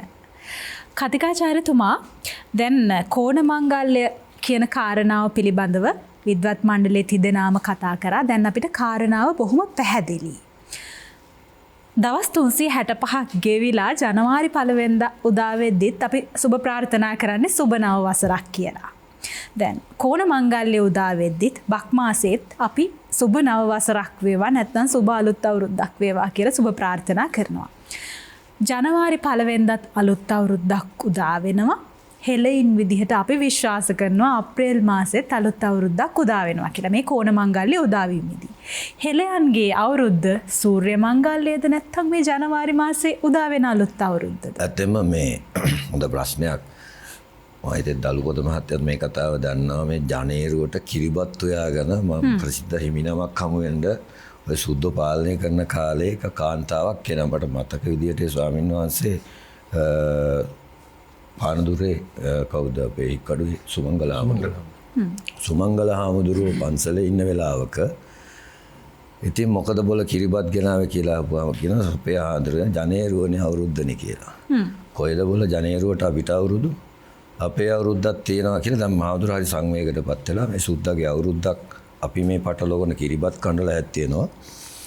ඒ නිසා මේ උන්වහන්සේ ඊට පස්සේ ඒ හිටපු ඈපාපුවා මිල් මහත්මලා එතකොට හිටිය ජ්‍යොතිෂ ශාස්ත්‍රඥයෝ ඒ පිරිස එකතු කරගෙන ඒ වගේම දේශීය දානපතියන් එකතු කරගෙන පුනරුද ව්‍යාපාරයක ප්‍රතිඵලයක් විදිහට තමයි දැන් මේ අපි අත්විදින සිංහල අලුත් අවුරුද්ද කියන එක අපි ලබාගෙන තියෙන්නේ. දලුවද මහත්තයා කිව්වා වගේ මේ සිංහල අවුරුද්ද කියන මේ මහා සංස්කෘතික මංගල්‍යය ගැන පර්යේෂණ කෙරිලා නැහැ. පර්යේෂණ කෙරිලා නැහැ. මොනවා හරි හොයලා බලලා කතා කරලා තියෙන මේ දලුවද මහත්තයලා. එතකොට මේ මහාචාර්ය නලින්ද සිල්වා වගේ අය යම් යම් කාරණා මතු කරලා තියෙනවා. ඉතින් ඔය කීප දෙනෙක් මේ ගැන කතා කරනවා. තව පිරිසක් ඉන්නවා එහෙම එකක් නැහැ කියලා පොත් ලියලා තියෙනවා. අලුත් අවුරුද්ද මිත්‍යාව මේ ආදි වශයෙන් කතා තියෙනවා. දැන් අපි මේ කතා කරන්නේ මේ වගේ සංකතනයක් මැද. ඒ නිසා මේකේ අපි බැලුවොත් අපේ වංශ කතා ඉතිහාසයන් අපේ සාහිත්‍ය ඉතිහාසයන් මූලාශ්‍රවල සිංහල අලුත් අවුරුද්දක් මේ විදිහට සමරපු සූර්ය මංගල්‍යයක් සමරපු වෙලාවක් අපට අහුවෙන්නේ නැහැ. නමුත් අපිට ඈත අතීතේ ඉඳලා නැකත් කෙලි කියලා කොටසක් අපිට හම්බ වෙනවා. ඒ කියන්නේ වසර 2000 ගණනක විතර කාලයක් අපිට එහෙම ඉතිහාසයක් තියෙනවා නැකත් කෙලි. එතකොට මේ නැකත් කියන්නේ නැකත කියන එකට අපි නිරුක්තියක් සපේ ගත්තොත් කත කරන්න තියෙන න්‍යාය. කත කියන්නේ කිරීමනේ. කරන්න තියෙන න්‍යාය තමයි නකත නැකත වෙන්නේ. දැන් මොකක් හරි දෙයක් කරනකොට ඒක න්‍යායකට කරන්න ඕන. න්‍යාය ධර්මයකට කරන්න ඕන. එහෙම පැරන්නෝ ඕන වෙලාවට ඕන වැඩේ කරේ නැහැ. එතකොට ඒකට ඒගොල්ලෝ නැකත් 27කට මේ ආකාශය බෙදාගත්තා. බෙදාගෙන එක පාද 4 ගානේ. හරියටම 108යි. දැන් අපි ගත්තොත් මේ මුළු විශ්ව චක්‍රයේම 108කට බෙදාගත්තා. 108කට බෙදාගත්තට පස්සේ මේ 108 ඇතුලේ තමයි සියල්ලම සිද්ධ වෙන්නේ. ඒ 108 කියන්නේ ජප සංඛ්‍යාවක්. ඔබ දන්නවා මතුරන්නේත් 108යි. මූලද්‍රව්‍ය තියෙනත් 108යි. 109ක් නැහැ. පස්සේ වෙන අනුප්‍රභේද වලට ගියාට මූලික මූලද්‍රව්‍ය 108යි. එතකොට ගැඹුරු බුදුදහමේ අපි ගියොත් එහෙම පටිසමුප්පාදේ හරහා ගියොත් එහෙම පටිසමුප්පාද චක්‍රත් 108යි. ඒ කියන්නේ භවපච්චා ජාති වශයෙන් මේ ජාති හට ගැනීම 108යි. එතකොට මේ 108 කියන්නේ විශාල සංකල්පයක්. එතකොට මේ නැකත් චක්‍ර 108ක් දක්වා බෙදුවා. දැන් ඔබ හිතලා බලන්න පරණ ලේසි පාසු මිනිසුද කියලා. 108කට බෙදලා මේක ඊට අතිරේකව ඒ නැකත් චක්‍රය ආයිත් බෙදුවා 12 ආකාරයකට. ඒ 12කට බෙදුවේ අර චක්‍රයමයි. ඒ 12න් පතිත වෙනවා අර නැකත් චක්‍රයේ 4 වෙනි පාද 5 වෙනි පාද එහෙම නැකත් පාද පතිත වෙනවා. නැකතකට පාද 4යි. එතකොට මෙන්න මේ නැකත් මුල් කරගත්ත ක්‍රමවේදයක් තමයි අපිට තිබුණේ. එතකොට කාලමානන ක්‍රමයක් අපි හදාගත්තා. දැන් අපි ගත්තොත් පොලිනීසියන් ශිෂ්ටාචාරය ගත්තොත් ඔතුම් කියලා ඒකට කියන්නේ. ඒගොල්ලෝ චන්ද්‍රයා මූල කරගත්ත කාලමානයක් හදාගත්තා. මොකද කාලය මනින්න හොඳම දේ තමයි අහස තමයි කැලෙන්ඩරේ. හඳ අපිට පේනවා ශුක්ල පක්ෂයක් තියෙනවා කෘෂ්ණ පක්ෂයක් තියෙනවා. ගෙවෙනවා වැඩෙනවා. පොය දවසකට පූර්ණ වෙනවා. එතකොට හරියටම දින ටික ගණින්න පුළුවන්. ඒ විතරක් නෙමෙයි මේ චන්ද්‍රයා සම්පූර්ණයෙන්ම මේ විශ්වයේ විෂ කලාව ක්‍රියාත්මක වීම සඳහා ඒ වගේම කාන්තාවගේ ඔසප් චක්‍රයේ ක්‍රියාත්මක සඳහා ඒ වගේම මේ දිය පද්ධතිය මෙතන සඳහන් කළා මේ උෂ්ණත්වයයි ජලයයි මේ දෙක මත පඨවිය වායුව පඨවි ආපෝ තේජෝ වායෝ කියන මේ සතර මහා භූත ඊට පස්සේ ආකාශ භූතය තුල සංවිධානය වීම තමයි මේ විද්‍යාමාන ලෝකය. එතකොට ඒක ආරම්භන විදිහට අපි සකස් වෙලා එනවා. දැන් මේ සකස් වෙන එකේ වෙනස්කම් සිද්ධ වෙන්නේ මොකෙන්ද? දිය වෙනවා ඝන වෙනවා. දැන් යමක් ඝන වෙන්නේ මොකෙන්ද? ඝනීභූත වෙන්නේ උෂ්ණත්වයෙන්. දිය වෙන්නේ මොකෙන්ද? ඒත් උෂ්ණත්වයෙන්. දැන් ඕන දෙයක් ගොඩාක් උෂ්ණත්වය වැඩි කරලා ඝන දේවල් දිය කරන්න පුළුවන්. උෂ්ණත්වය අඩු කළාම දිය දේවල් ඝන කරන්න පුළුවන්. ඒකට උදාහරණයක් උත්තර ද්‍රව්‍ය වගේ දේවල් වලට ගියාම ඝන දේවල් දිය දේවල් ඝන වෙලා තියෙනවා. ඒ නිසා දැන් මෙන්න මේ සංකල්පය තුල තමයි එතකොට සූර්යයා තමයි මේ උෂ්ණත්වයට බලපාන්නේ තේජෝ ධාතුවට. එතකොට චන්ද්‍රයා ආපෝ ධාතුවට බලපානවා. එතකොට දැන් ඔය චන්ද්‍රයා මුල් කරු වලට ගස් කපන්නේ නැහැ. කියන්නේ මේ සම්පූර්ණ චන්ද්‍රයත් එක්ක සම්බන්ධයි ජල ධාතුව. චන්ද්‍රයා පුරනකොට ජල ධාතුව උඩට අදිනවා. චන්ද්‍රයා ආපක්ෂයට යන ජල ධාතුව පහළට බහිනවා. ඒක තමයි මූල ධර්මය. එතකොට මේ චන්ද්‍රය අනිත් එක ඡන්ද කියලා කියන්නේ හිතට. ච කියන්නේ හිතට. ච අන්ධ ඡන්ද. හිත අන්ධ වෙනවා තමයි මිනිස්සයා සත්තු මේ සැරිසරන්නේ. සත්ව ලෝකයේ යන ගමනේදී අපි මිනිස්සයා කියන්නේ සතෙක්. නව සත්තාවාස අපි තියෙන්නේ. බුදුදහම අනුව. සත්වාවාස නාමයක් හදාගෙන ඕක යනවා. එහාට මෙහාට යනවා. ඉතින් ඒක ගැඹුරු කතාවක් හින්දා මම ඒක ගන්නෙ නෑ. නමුත් දැන් මනුස්ස සතා සත්වයා කියන කෙනා මේ ඡන්ද කියන මූලික මානසික ස්වરૂපය, මේ බැඳෙන ස්වરૂපය, ඇලෙන ස්වરૂපය, මානසික ස්වરૂපය මේ සම්පූර්ණම චන්ද්‍රයාගේ චක්‍රයට සම්බන්ධ වුණා. ඒ කියන්නේ එයාගේ කර්මජ ශක්තිය මේකට සම්බන්ධයි කියලා ඒගොල්ලෝ දැනගත්තා. ඒ දැනගත්ත නිසා ඒගොල්ලෝ තව දෙයක් හොයාගත්ත මේ මහින්ද මහත්තයා වචනයක් කියනවා නිතරම ස්වභාව ධර්ම කියලා. දැන් අපි දැකලා තියෙනවා ස්වභාව ධර්ම කියන වචනේ හැමෝම කියනවා. ස්වභාව ධර්මයේ කියන එකේ නිරුක්තිය මොකද්ද? ස්වභාව ධර්මයේ තමන්ගේ භාවයට අනුව දරණ ස්වභාවයක් තියෙනවා. දැන් අපි ලෝකයට වෛර කළොත් අපිට දරණ ස්වභාවය තමයි ඒක. වෛරය අපිට ලැබෙනවා. ඒකයි කිව්වේ රාජා බවතු ධම්මිකෝ දේවෝ වස්සතු කාලේන කියලා. නිකම්ම කිව්වේ නෑ රජවරුන්ට ඉරහඳ අයිති නැත්තේ නෑ. රජවරුන්ට ඉරහඳ අයිති. රජවරු ධාර්මිකව රජකම් කරන්න ඕන. නැත්තම් ඉරහඳ කක්ෂයෙන් පිටපයින්නවා කියලා බුදුහාමුදුරුවෝ කියලා තියෙනවා. බුදුන් වහන්සේ කියලා තියෙනවා එහෙම. ඉරහඳ පවා කක්ෂයෙන් පිටපයින්නවා. මොකද මේ ස්වභාව ධර්මය කියලා කියන්නේ 아무තු දෙයක් නෙමෙයි. මේ මානව සියලු ලෝක සියලු සත්වයෝ විසින් ඇති කරන සංකාර සහ සංඥා මූලික සත්‍යයන් නැති කරන්නා වූ මේ අනවරත ක්‍රියාවලියකින් ප්‍රතිචාර වශයෙන් අපිට අපේම දේ අපි කරා එනවා. ඒ නිසා මේ සිංහල අලුත් අවුරුද්ද විතරක් නෙමෙයි සෑම මංගල කාරණයක්ම පැරණි නිර්මාණය කළේ අලෝභ, අදේශ, අමෝහ වැඩෙන්න. දැන් සිංහල අවුරුද්ද ගත්තොත් හොඳටම අලෝභය වැඩෙන විදිහට තමයි කරලා තියෙන්නේ. අදේශය වැඩෙන්න කරලා තියෙනවා. මොකද අලෝභය වැඩෙනවා දැන් අපි ගත්තොත් ඥාති චාරිත්‍ර කරනකොට ඕන හතුරු කංකලාට ඔක්කොම තරහම රාකා කළා ද්වේෂය යටපත් කරලා ගිහිල්ලා වදින්න කියනවා. එතකොට සෑම එකතු වෙලා කන බොනවා. අලෝභ ආදේශ මොහ කියන මේ මූලික ලක්ෂණය අපේ සෑම සංස්කෘතික අවස්ථාවකම තියෙනවා. ඉතින් ගොඩක් ගැඹුරට අපිට මේක කතා කරන්න පුළුවන්. මේ මුළු සංස්කෘතික පදනමම අපේ හැදිලා තියෙන්නේ බුදුදහමේ ගැඹුරු චින්තනයත් එක්ක. දැන් අපි කතා කරන්නේ බක් මාසෙ කියන එක. දැන් අපිට කියලා මෙතුමා වෛශාඛ මාසයෙන් තමයි අපි පටන් ගන්න කියලා කිව්වා. ඒ ඇවිල්ලා අපේ නමුත් බක් මාසෙ කොහෙන්ද ආවේ? බක් වෙසක් ඇසල නිකිනි පොසොන් බිනර ඔහොම එනවා. ඊට පස්සේ වප් උඳුවක් නවම් මැදින් කියලා කිව්වේ බක් කියලා කියන බ කියලා කියන්නේ අක් බ. ඒ කියන්නේ අක් කියන්නේ මුල පාරම්භ වෙන මාසය. ඊට පස්සේ බක් වෙසක් වසීකృత වෙච්ච අක් ඒ කියන්නේ වසී වෙච්ච මුල වෙච්ච කාලය. ඒ කියන්නේ අපි අග්ගඤ්ඤ සූත්‍රය ගන්න ඕන මේකට අක් කියන එකට. අග්ගඤ්ඤේ.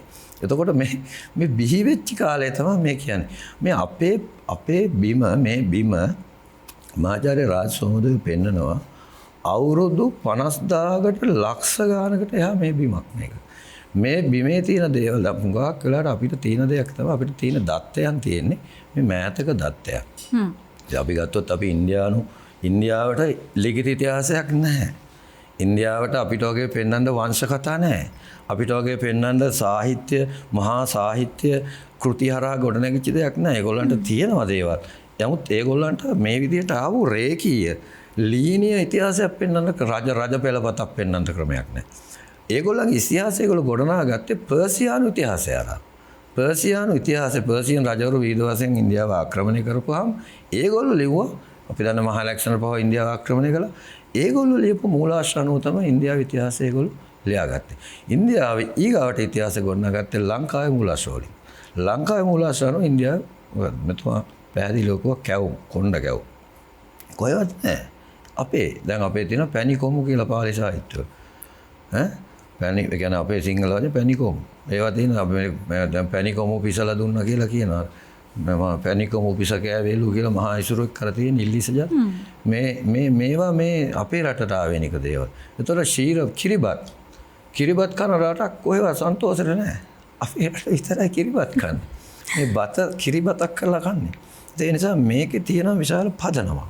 මේ පදනම අපි කතා කරන්න අවශ්‍යයි මේකේ තියෙන අධ්‍යාත්මික මොකද අද අවුරුද්ද කියන එක මහින්ද මහත්මයා මේ කාලබිල විනෝද වෙන තැනට ලඝු කරලා තියෙනවා. ඒක කරලා තියෙන වෙලෙන්දෝ. අවුරුදු කනවා කියලාත් කියනවනේ. අවුරුදු කනවා කියලා කියනවා. අවුරුදු කනවා බොනවා කියන්නේ එකක් අවුරුද්ද. අවුරුද්දේ කනවා කෑම බීම කියන්නේ එකක්. කනවා බොනවට වැඩිය අවුරුද්දේ තව දෙයක් වැඩිම දෙයක් වෙන මොනවද? ආහාර වර්ග 4ක් තියෙනවා. කබලින්කාහාර, පස්සාහාර, විඥානහාර, මනෝ සංචේතනහාර. මේ තියෙන මේ කබලින්කාහාර වශයෙන් ගන්නවා. සිරුරට ගන්න ආහාර. කබලින්කාහාර කියන්නේ දැන් අර්ථ දක්වන්නේ කෑලි කරලා කන ආහාර කියලා. කෑලි කරලා කන එක නෙමෙයි කබලින්කාහාර කියන්නේ. දැන් මෙතුම කිව්වා තාත්තා ගන්නවා කෑම මේසේ ප්‍රධානත්වයේ දාට. දැන් වෙනදට බෙදන්නේ කවුද? අම්මා. අන්තිමට කන්නේ කවුද? අම්මා. අවුරුදු මේස කවුද බෙදන්නේ? තාත්තා. අන්තිමට කන්නේ කවුද? තාත්තා.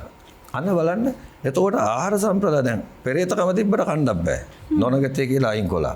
ඊට පස්සේ මේක නැගතෙනකන් කන්න බෑ.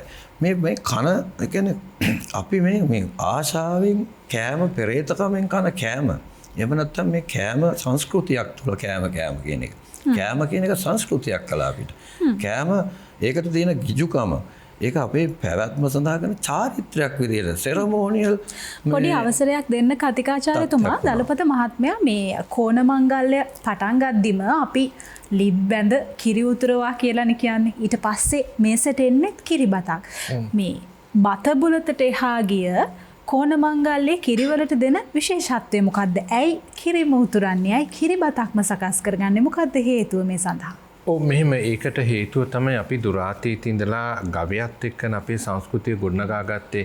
එතකොට දැන් අපි දැන් අද කතා කරනවා බක් මාස කියලා. හැබැයි අවුරුදු අපේ ජන සංස්කෘතිය අවුරුදු උදා වෙන්නේ මීකිරි දෙමහෙන්. එතනින් තමයි ඒ කියන්නේ දුරුතු මාසෙ තියෙනවානේ.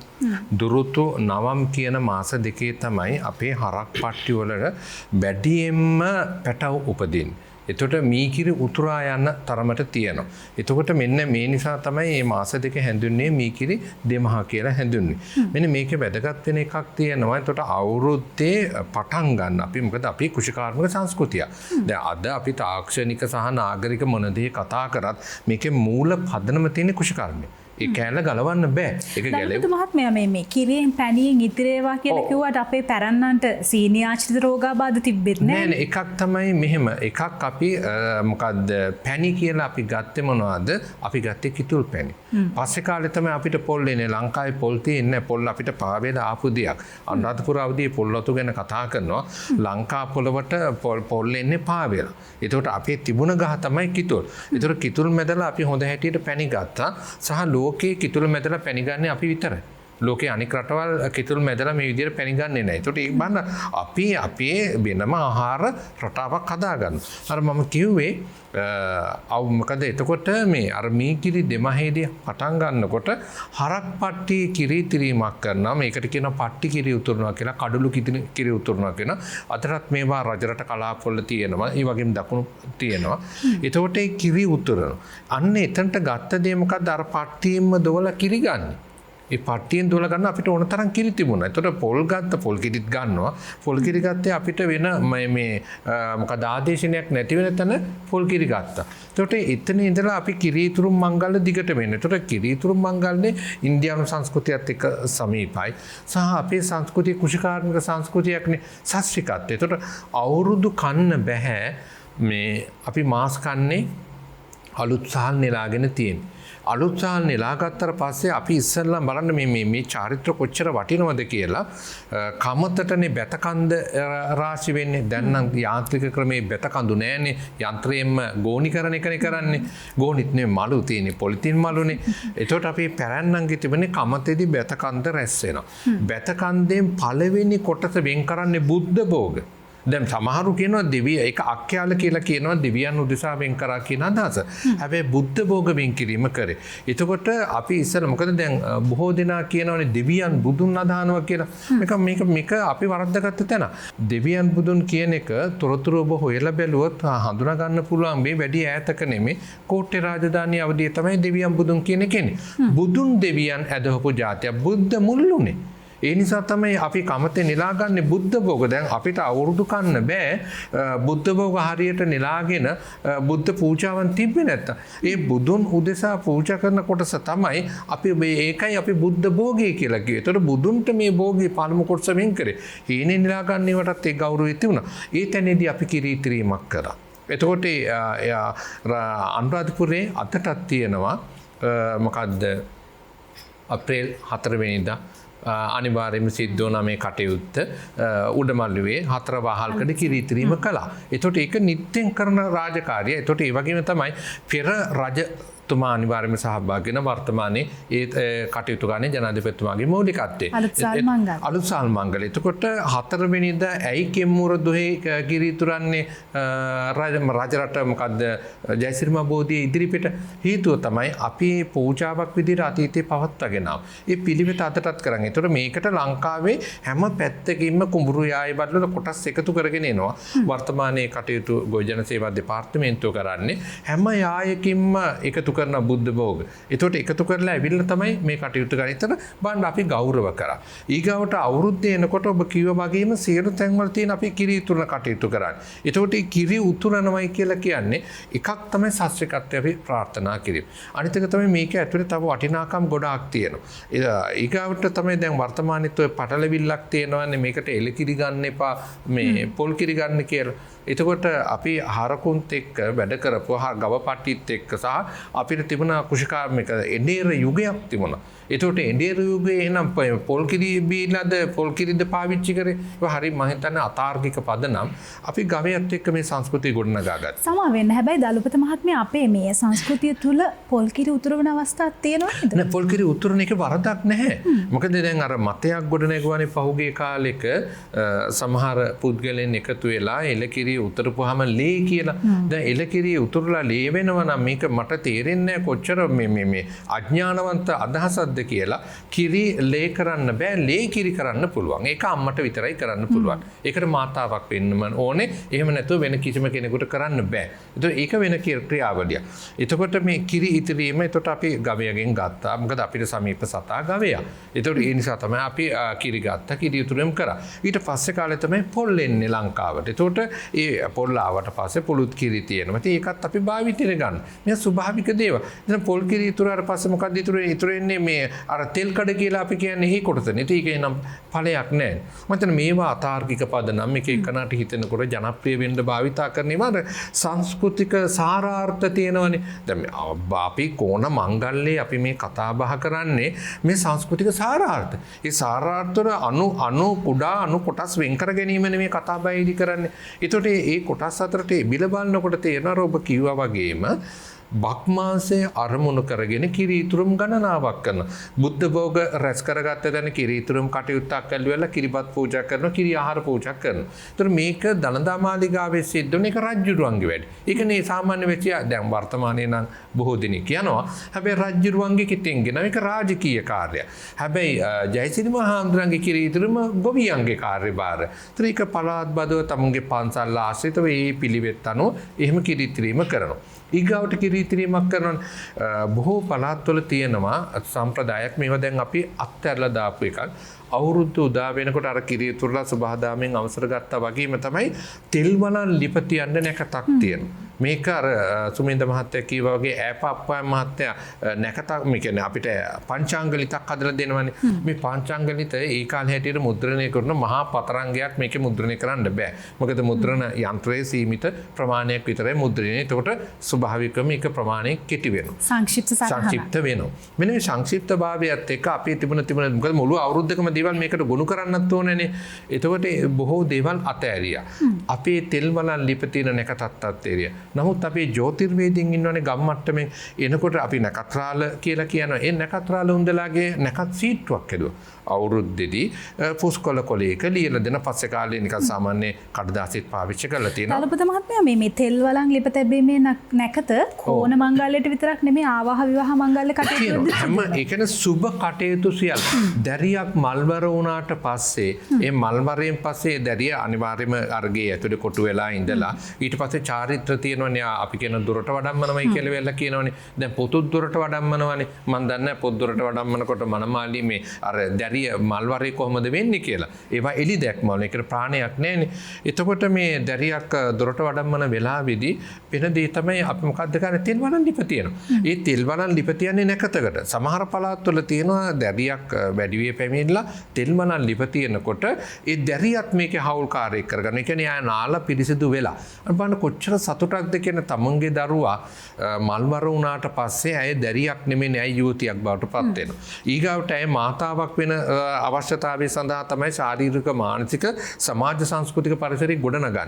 ඊගාවට මොකද වෙන්නේ? ඇයට සුබ අරමුණු ඇති කරගෙන තමයි තෙල් වලන් ලිප තියන්නේ. ඒ තෙල් වලන් ලිප තියලා කැවිලි තන්නකොට මේ දැරිය හවුල් පවුල් කරගන්න. එයාට සතුටක් ඇති වෙන්නේ නැද්ද ජීවිතේ? මට මොකද ජීවිතේ වෙනසක් එක්ක කැවිලි හදන්නත් එයාට පුරුදු කරනවා. ඒකම අලුත් අවුරුද්දෙත් තියෙනවා. අලුත් අවුරුද්දේ තෙල් වලන් ලිප තියෙන නැකතත් එක්ක තමයි අනිත් නැකත් ටික සියල්ල පෙළ ගැහෙන්නේ. පළවෙනි කටයුත්ත. මොකද අවුරුද්ද අර ඔබ ඉස්සෙල්ලා කිව්වනේ අවුරුදු කනවද කියලා. මොකද අපි අවුරුදු කෑවා. සතුට බෙදාගත්තා සන්තෝෂයෙන්. දලපති මහත්මයා අර මුලින් මං කිව්ව ජන කවියෙත් තිබෙ මෙදා කෝන තනියම කන්නට බැරි කියලා. ඒ කියන්නේ අපි තනි පංගලමේ කන එකක් නෙමෙයිනේ. තනි පංගලමෙන් නම් පුළුවන් ඒක මේ ඒ කියන්නේ ඒවා සතුටක් නෑනේ. සාමූහිකත්වයේ තියෙන මුළු අවුරුද්දේ තියෙන සිරිත් පිරිත් ජන ක්‍රීඩා චාරිත්‍ර වාරිත්‍රය නෑදෑකම් ලිංගතුකම් මේ සියලු දේවල් අතර තියෙන සාමූහිකත්වය. අතන තෙල්වනන් ලිපිතවීමේ නැකතේකට හොඳම උදාහරණයක්. දැන් ඔන්න නැකත් වෙලාව තියෙනවා. ඒ නැකත වෙලාව වෙනකොට ගමේ තැන් කීපයක මේ කටයුත්ත වෙනවා. වර්තමානයේත් ඒ කටයුත්ත වෙනවා. ඉන්නේ ඒකෙදි වෙන දේ තමයි අර කැවිලි හදන්න පුරුදු පුහුණු වෙච්ච උදවිය ඉන්නවනේ අත්තම්මලා අපි ඉන්නවනේ නැන්දම්මලා අත්තම්මලා. ඒ උදවිය තමයි නායකත්වයේ ගන්න. එතකොට අර මල්වර වෙච්ච දරුවෝ ටිකත් මේක වටේට රාහි කර ගන්නවා. එතකොට ඒගොල්ලොත් එකතු කරගෙන අනිත් පිරිසත් අරගෙවිලා ගෙදර මිදුල ගන්න. එතකොට පිළිකන්න ගන්නෙත් නැහැ ගේ ඇතුළේ. සාමාන්‍ය කැවිලි හදන්නේ ගේ ඇතුළේනේ. ඇයි මිදුල ගත්තේ? මෙන්න සූර්යයත් එක්ක තියෙන සම්බන්ධතාවය. හොද්දට යහමින් ඉරේලිය වැටෙන තැනක මිදුලට තමයි මේක ගන්න.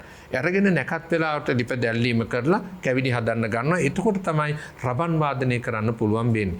එතකන් රබන් වයන එක තහංචියක්. පන්න මේ බාන සුභාදහම අපේ මුතුන් මිත්‍ර කොච්චර අපූර්වට කළමනාකරණය කරගත්තද කියලා. මොකද රබන් නාදය ඇහෙනකොට වල්ලලි පලා යනවා. දැන් අද වල්ලලි කියන එක වෙනම ගැටුමක්. මොකද සත්තුන්ට ඒක කරදරයක් වෙන්න පුළුවන්. හැබැයි පළදා වර්ධනයක් වෙනවා. කෙටි කාලයක් තිබුණ සතුටු වෙන්න හැමදාම දුන්නේ නැහැ.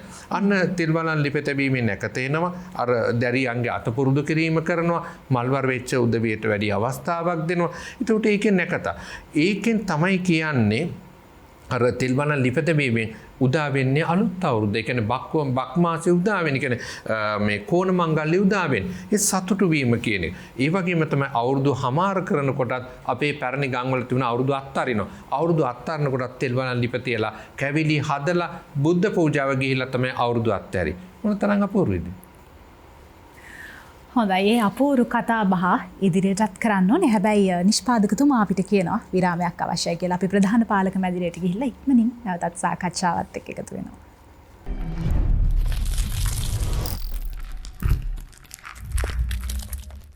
විරාමයෙන් අනතුරුව අපි නැවතත් එකතු වෙනවා කාලාත්‍රී කතා බහත් එක්ක. අද අපි කතා කරන්නේ කෝණ මංගල්‍ය ගැන.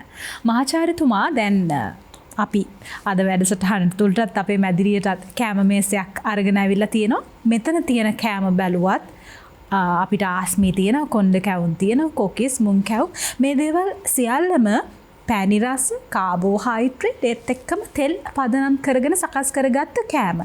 දැන් අද වෙද්දී අපි ආරෝග්‍ය ගැන බොහොම වැඩිපුර හිතන නිසා මේ දේවල් කැවුත් සීනි ප්‍රශ්න ඇති වේද නැත්නම් කොලෙස්ටරෝල් ගැන කතා කරනවා. මේ වගේ ප්‍රශ්න ගොඩක් තියෙනවා. හැබැයි ඔබ මතක් කරා නම් ඔබ ඉතිහාසයට ගියා නම් අපේ මුත්තලාට, අපේ අත්තම්මලාට, අපේ කිරියම්මලාට එහෙම ලෙඩ තිබුණේ නැහැ. හැබැයි ඇත්ති තරමක් මේ පැණි රස කෑම අපි අවුරුද්දට කෑවා. උන්දලත් කෑවා. මොකද මේ ඉතිහාසය මහාචාර්යතුමා? හොඳ ප්‍රශ්නයක් මේ දුලක්ෂය ඇහුවේ.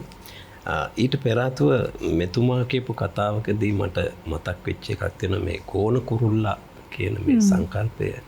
ඒ වෙලාවේ මට මතක් වෙන මේ සංස්කෘත ශ්ලෝකයක් තියෙනවා කාකක් කෘෂ්ණා පික කෘෂ්ණා කෝ කාකයෝ පික බේදා වසන්ත කාලේ සම්ප්‍රාප්තේ කාකක් කාක පික පික කියන කාක්කත් කළුයි කොහත් කළුයි කාක්කගේ කොහාගේ වෙනස මොකක්ද වසන්ත කාලය ආපුහාම කාක් අඳුර ගන්න පුළුවන් කොහාගෙන් ඇයි කොහා කෑ ගහන නිසා.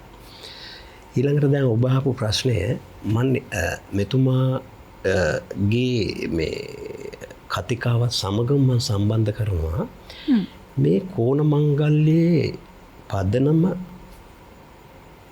මූලික වෙලා තියෙන්නෙම අපේ මේ කෘෂිකාර්මික සමාජය.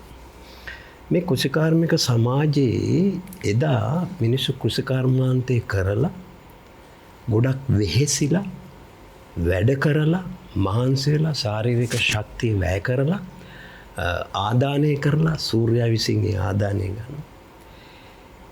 ඊට පස්සේ අපි අස්වැනු නෙලා ගන්න සමය තමයි මේ බක් මාසයේ සියලුම කටයුතු මේ කෝණ මංගල්‍ය සිද්ධ වෙන්නේ. මං ඉස්සරලා කිව්වා වගේ කෝණ මංගල්‍යයට පස්සේ බිහි වෙන්නේ ග්‍රීෂ්ම කාලේ. ග්‍රීෂ්ම කාලයේදී නැවත ශරීරයේ තියෙන මේ ශක්තිය වැය වෙන කාලයක්. එහෙමනම් ඒ කාලයට පරිසරයේ ශාක සියල්ලම හොඳට පෝෂණය අතින් ඉහළම තත්ත්වයට පත් කරා ගන්නවා. කොළ දළු දාලා අවශ්‍ය ශස්ත්‍රිකත්වය නිර්මාණය කරා ගන්නවා. එතකොට මිනිසා වෙන අපි කොහොමද ඉදිරියේදී මතුමත් එන ග්‍රීෂ්මය සඳහා වැඩ කිරීම සඳහා ශක්තිය වැය වෙනවා නිසා ඒ ශක්තිය ගබඩා කිරීමක් සිදු කරනු ලබනවා. ඒ ගබඩා කිරීම සඳහා අතිශයින් පෝෂණයක් අවශ්‍ය වෙනවා. එතකොට මේ සූර්ය මංගල්‍ය සමගම බක්මහේ මේ මංගල්‍ය සමගම එන කැවිලි සියල්ලම ගත්තාම මේකේ ආයුර්වේද වෙදකමට පෙරදිග වෙදකමට අනුරූපිතව අපේ තියෙන දුලක්ෂී රස 6ක්. මధుර, අම්ල, ලවණ, කටු, තික්ත, කෂාය. එතකොට මේ මధుර, අම්ල, ලවණ කියන මේ රස ඇති ආහාර වලින් මොකද කරන්නේ? ශරීරයේ කප දෝෂය වැඩි කරනවා. කප දෝෂණය කියන්නේ ශරීරයේ සස්ත්‍රික බව වැඩි කරන දෝෂයක්. ඊළඟට දැන් දෝෂ ගැන කතා කරමු. වාත පිත්ත කපනේ. ඔය කප වැඩි කරන ඖෂධ. රස වර්ග මధుර, අම්ල, ලවණ. එතකොට අපේ මේ සූර්ය කෝණයේදී මේ කෝණ මංගල්‍යයේදී තියෙන මේ සෑම දෙයක්ම ආහාරය ගත්තාම අතිශයින් පෝෂණයෙන් අනූන වෙච්ච විටමිනෙත් බහුලයි තියෙනවා. දැන් අපි ඊළඟට නැවත වතාවක් ඒ කාරණාව මතක් කරමුද මහාචාර්යතුමා? දැන් මේ මෙච්චර කෑමමේසයක් තියාගෙන මధుර රසයි. මధుර රස කියලා කියන්නේ පෝෂණයෙන් පෙරදිග විද්‍යාවට අනුව පෝෂණය අධිකයි. ශරීරයේ කපදෝෂය සංවර්ධනය කිරීම. කපදෝෂය සංවර්ධනය කරට තියෙන ස්වස්ථතාවය සඳහා සූදානම් කරනවා. එතකොට ග්‍රීෂ්මයේ මතුවෙනකොට වැය වෙලා තියෙන ශක්තියකුත් තියෙනවනේ. මොකද කෘෂිකර්මාන්තය සඳහා. එතකොට මේ අවස්ථාව අපි ප්‍රයෝජනයට ගන්නවා ඒ වැය වෙච්ච පෝෂණය ලබා ගැනීම සඳහා සහ මතුමත්තේදී එන ග්‍රීෂ්ම කාලයට මුහුණ දීම සඳහා. ඒ කියන්නේ මේ තුලින් පෝෂණය ගබඩා කර ගැනීමක් පෝෂණය ගබඩා කර ගැනීමක් සිදු වෙනවා. දැන් ඔය කාර්මික විප්ලවය සමගම බටහිර චින්තනය සමගම දියවැඩියාව හැදෙනද ඔබම කිව්වනේ අපේ අම්මලාට තාත්තලාට දියවැඩියාව නැහැ කියලා. එතකොට මේ ආහාර රටාවේ තියෙන පෝෂණමය අරුතක් තියෙනවා. ඊළඟට දැන් බලන්නකෝ මේ බක්මහටයි හෙන වැස්ස වහින්නේ හෙන විදුලි කොටන්නේ. එතකොට දැන් මෙතුමත් සඳහන් කරාන නයිට්‍රජන් උපරිමයට එනවා. ඒ කියන්නේ ස්වභාව ධර්මය ඒ අතින් පෝෂණය කරනවා. එතකොට බක්මහටයි අපි දීගෙට යන්නේ. එතකොට දීගෙට යනකොට දෙදෙනාම හොඳ සුබහු ප්‍රජාවක් ඇති කර ගැනීම සඳහා ශාරීරික මානසික ශක්තිය අවශ්‍ය වෙනවා. එතකොට මේ සූර්ය කෝණ මංගල්‍යය තුලදී මම මේ ආහාරය ගැන කතා කරේ. නමුත් මේ හරහා මම අර මුලදී කිව්ව භාවමය අපේ අර භාවාත්මක දේහයක් තියෙනවනේ. එතකොට මේ සූර්ය මංගල්‍යයේ සිද්ධ කරන මේ සිරිත්විරි තරහා අපේ භාවය බොහෝම ඉහළ නංවනවා භාවාත්මක හැඟීම්. ඒත් අතින් සමාජ විද්‍යාත්මකව ගත්තාම සමාජයත් එක්ක ගනුදෙනු කිරීමේ ස්වરૂපය මේ තුලින් අපිට උගන්වනවා. ඒ කියන්නේ දැන් අපි කියන්නේ මේ PR එක හදනවා කියලා. ඔය PR එක හදන ක්‍රමයක් තමයි මේ සූර්ය මංගල්‍යය ඇතුලේ තියෙන්නේ. මේ අපේ ආහාර රටාව බත් බුලත් එහා පැත්තට ගෙනියනවා, කොල්ල කුරුට්ටේකට සෙල්ලම් කරනවා. මේ රබම් පද ගහනවා, ඒ හරහා එනවා සංගීත චිකිත්සාවක් එනවා. මේ සියල්ලම සෞම්‍ය ගුණය වර්ධනය කරන්නා වූ හේතු සාධක වෙනවා. එතකොට සෞම්‍ය ගුණය ගත්තාම අපේ නිරන්තරයෙන්ම මේ සූර්ය මංගල්‍ය ඇතුලේ සෞම්‍ය ගුණ සංවර්ධනය කරන කාරණා තමයි සිද්ධ වෙන්නේ. එතකොට විද්‍යාත්මකව අපි ඕක බැලුවොත් ශාරීරික, මානසික, සමාජික, ආධ්‍යාත්මික මේ සියලුම දේවල් සංවර්ධනය කිරීමේ ක්‍රමවේදයක් තමයි මේ තුල විමර්ශනය කිරීමේදී පෙනී යන්නේ. ඊළඟ කාරණාව මතක් කරන්න ඕන මේ අපි මේ එහි තුල දන්නා වූ සිරිත්විරිත් මම හිතන්නේ ඉදිරියේදී අපිට කතා කරන්න හම්බ වෙයි මේ හිස තෙල් ගෑම ආරවා මේ සම්බන්ධයෙන්. දැන් කාල කළමනාකරණය මේ තුල සිදුවන්නා වූ කාල කළමනාකරණය බලන්න. මෙතුමයි නිතරම සඳහන් කරා මේ නැකත් හදලා තියෙනවා. වැඩිම නැකත් ප්‍රමාණයක් හදලා තියෙන්නේ මේ බක් මාසයේදී මේ අවුරුදු මංගල්‍ය තුලදී. මේකෙන් උගන්වන්නේ මොකද්ද? කාල කර්මනාකරණය. දැන් වෛශේෂික දර්ශනය, ඒ කියන්නේ ඉන්දියාවේ බිහිච්ච ෂඩ් දර්ශන අතරින් වෛශේෂික දර්ශනය කියලා තියෙනවා මේ ලෝකයේ ක්‍රියාත්මක වෙන්නා වූ පදාර්ථ 6ක් තියෙනවා. ද්‍රව්‍ය, ගුණ, කර්ම, සාමාන්‍ය, විශේෂ, සමவாய කියලා. එතකොට ද්‍රව්‍යයක් කියන්නේ අපි හිතන්නේ මේ අපිට පේන ද්‍රව්‍ය කියන අපි එහෙමත් අරගෙන ඉන්නවා. එතකොට ද්‍රව්‍ය බෙදෙනවා කාරණ ද්‍රව්‍ය සහ කාර්ය ද්‍රව්‍ය වශයෙන් ද්‍රව්‍ය බෙදෙනවා. මේ කාරණ ද්‍රව්‍ය ඒ කියන්නේ යමක් නිර්මාණය කිරීමට අවශ්‍ය වෙන්නා වූ සාධක වෙන්නා වූ ද්‍රව්‍ය අතර තියෙනවා. මෙතුමා සඳහන් කරා මුලදී අර පංචමහා භූත. පංචමහා භූත මනස, ආත්ම, දිශා, කාල කියලා. එතකොට කාලය ද්‍රව්‍යයක් වෙනවා. කාලය ද්‍රව්‍යයක් නම් ද්‍රව්‍යයක් නිර්වචනය කරනවා මෙහෙම. කාලය ද්‍රව්‍යයක්. ද්‍රව්‍යයක් වෙන්න නම් එහි ගුණයක් සහ කර්මයක් තියෙන්න ඕනේ කියලා. එතකොට ගුණ සහ කර්ම බැඳලා තියෙන යම්කිසි දෙයක් තියෙනවා නම් ඒක ද්‍රව්‍යයක්. එතකොට කාලය ද්‍රව්‍යයක්. කාලයේ තියෙන ගුණයක් සහ කර්මයක් ක්‍රියාවක් තියෙනවා. ඒක නිසා කාල කළමනාකරණය ඉතාම වැදගත් වෙනවා. එතකොට වසන්ත කාලයේ තෝරා ගැනීමම මේ සඳහා ඒ කාල කළමනාකරණය ඇතුලේ තියෙන තවත් කාල කළමනාකරණය. එතකොට මේ තුල බලන්න මොන තරම් අපේ මේ පැරණන් ආදී මේ නැකත් හදාගෙන ඒ වගේ නැකත් මේ චාරිත්‍ර වාරිත්‍ර මේ සියල්ලම මේ තුල ගැබ් කිරීම, ආහාර සංස්කෘතිය මේ සියල්ලම කරලා තියෙන මම අර මුලින් කිව්ව සුඛායු, ඒ කියන්නේ නිරෝගීමත් ආයුවක්, ඊළඟට සෝෂල් හිතායු සහ දීර්ඝායු සඳහා තමයි මේ සියල්ලම නිර්මාණය කරලා තියෙන්නේ. ඉතින් මේ පිළිබඳව පරිශන කරලා නැහැ මේ සිංහල අවුරුදු චාරිත්‍ර තුල සිදුවන්නා වූ මේ පුද්ගලයාගේ ශාරීරික මානසික සෞඛ්‍ය සඳහා කෙතරම් දුරට මේවා දායකත්වයේ සපයන්නේද කියලා එහෙම රිසර්ච් එකක් එහෙම හම්බ වෙන්නේ නැහැ. නමුත් මානව ශාස්ත්‍රය තුල තිබ්බ මේ සියලුම කාරණා සම්පූර්ණයෙන්ම අවසන් වෙලා තියෙන්නේ පුද්ගලයාගේ මේ ශාරීරික මානසික සුවතාවය ආරක්ෂා කර ගැනීම සඳහා. හොඳයි. මේ කතිකාචාර්යතුමා මොකද්ද මේ දෘශ්‍යාත්මක අවුරුද්ද කියන්නේ? අපිට පැහැදිලි කරන්න. ඇත්තම දැන් මේ තියෙන්නේ දෘශ්‍යාත්මක බව තමයි. දැන් බුලත් ටික සකස් කරන විදිය. දැන් අපි දැන් මේ බුලත් ටික වෙනම වට්ටිය වෙනම තියෙනකොට ඒත් බුලත් තියෙනවා වට්ටිය තියෙනවා. බුලත් අත ගෙනල්ලා උඩින් තිබ්බත් වැඩක් නැහැ. මේක මේ විදියට සකස් කරන්න ඕන. දැන් මේ පහන මැද්දෙන් තියලා තියෙනවා. ඔක බිමින් තියන්නේ නැහැ. එතකොට මේ පහනේ තියෙනවා රූප. දැන් බලන්න මේ හැම දෙයකම තියෙන්නේ මිනිසුන් මම ඔබට කිව්වා මේකේ කබලින්කාර තියෙනවා. ඊගාවට තියෙනවා මනෝ සංචේතනාහාර. ඇයි? මනසට ආහාර වශයෙන් මොනවද හම්බෙන්නේ? මේ ලස්සන හැඩ. දැන් ආහාර එක තියෙනවා වර්ණ රූප, රස රූප. මේ ඔක්කොම රූප. එතකොට මේ දෘශ්‍ය භාවය කියලා කියන්නේ පේන දේ විතරක් නෙමෙයි. ශබ්ද රූප. වෙඩිපත් වෙනවා. අලුත් අවුරුද්ද කියන්නේ ශබ්ද රූපත් තියෙනවා. ගන්ධ රූප. නායට දැනනවා ඒක වුඹදිනවා මේක වුඹදිනවා කොල්ල කුරුට්ටු පිස්සු වැටෙන කාලයක් ගම්බලා අපිට මතක කාලේ. එතකොට රස රූප, පොට්ටබ්බ රූප, ස්පර්ශ රූප ඒවත් තියෙනවා. බුද්ධි අල්ලනවා මේවා ඒ කරනවා පෙම්මතුම් පෙම්මතියන් බවටපත් වෙනවා මේ ආලවන්තකම් ඇති වෙනවා මේ ඔක්කොම මේකත් එක්ක සම්බන්ධයි. එතකොට විශේෂෝ ඥාන සකස් වෙනවා විඥාන රූප. අලුත් પરම්පරාවක් මේ අපේ ගමේ ගොඩේ මේ අපේ සිරිත් විරිත් ටික ඉගෙන ගන්නවා. එතකොට දැන් අපි දන්නවා සංස්කෘතිය කියන්නේ හුරු පුරුදු වෙච්ච ක්‍රියා. සංස්කෘතිය කියන නිර්වචනයට ගත්තොත් සාමාන්‍ය අදහස ගත්තොත් අපි කියන්නේ හුරු පුරුදු. කාලයක් තිස්සේ දෙමව්පියන් එහෙම නැත්නම් ආර විසින් ගෙනත්ලා හුරු පුරුදු කරන දෙයක්. සංස්කෘතියක් අපිට බලෙන් දෙන්න බෑ. ඒකයි පළවෙනි දේ. සංස්කෘතියක් සම්පූර්ණ විනාශ කරන්නත් බෑ. ඒ කියන්නේ සංස්කෘතියක් විනාශ කරනවා නම් ඒ සංස්කෘතියට අයිති මිනිස්සු සමූල ඝාතනය කරන්න ඕන. එහෙම සමූල ඝාතනය නොකළොත් සංස්කෘතිය විනාශ වෙනවා. මොකද අපේ හොඳම උදාහරණය තමයි බටහිර සංස්කෘතිය අපේ රටට කඩාගෙන වැදුනට.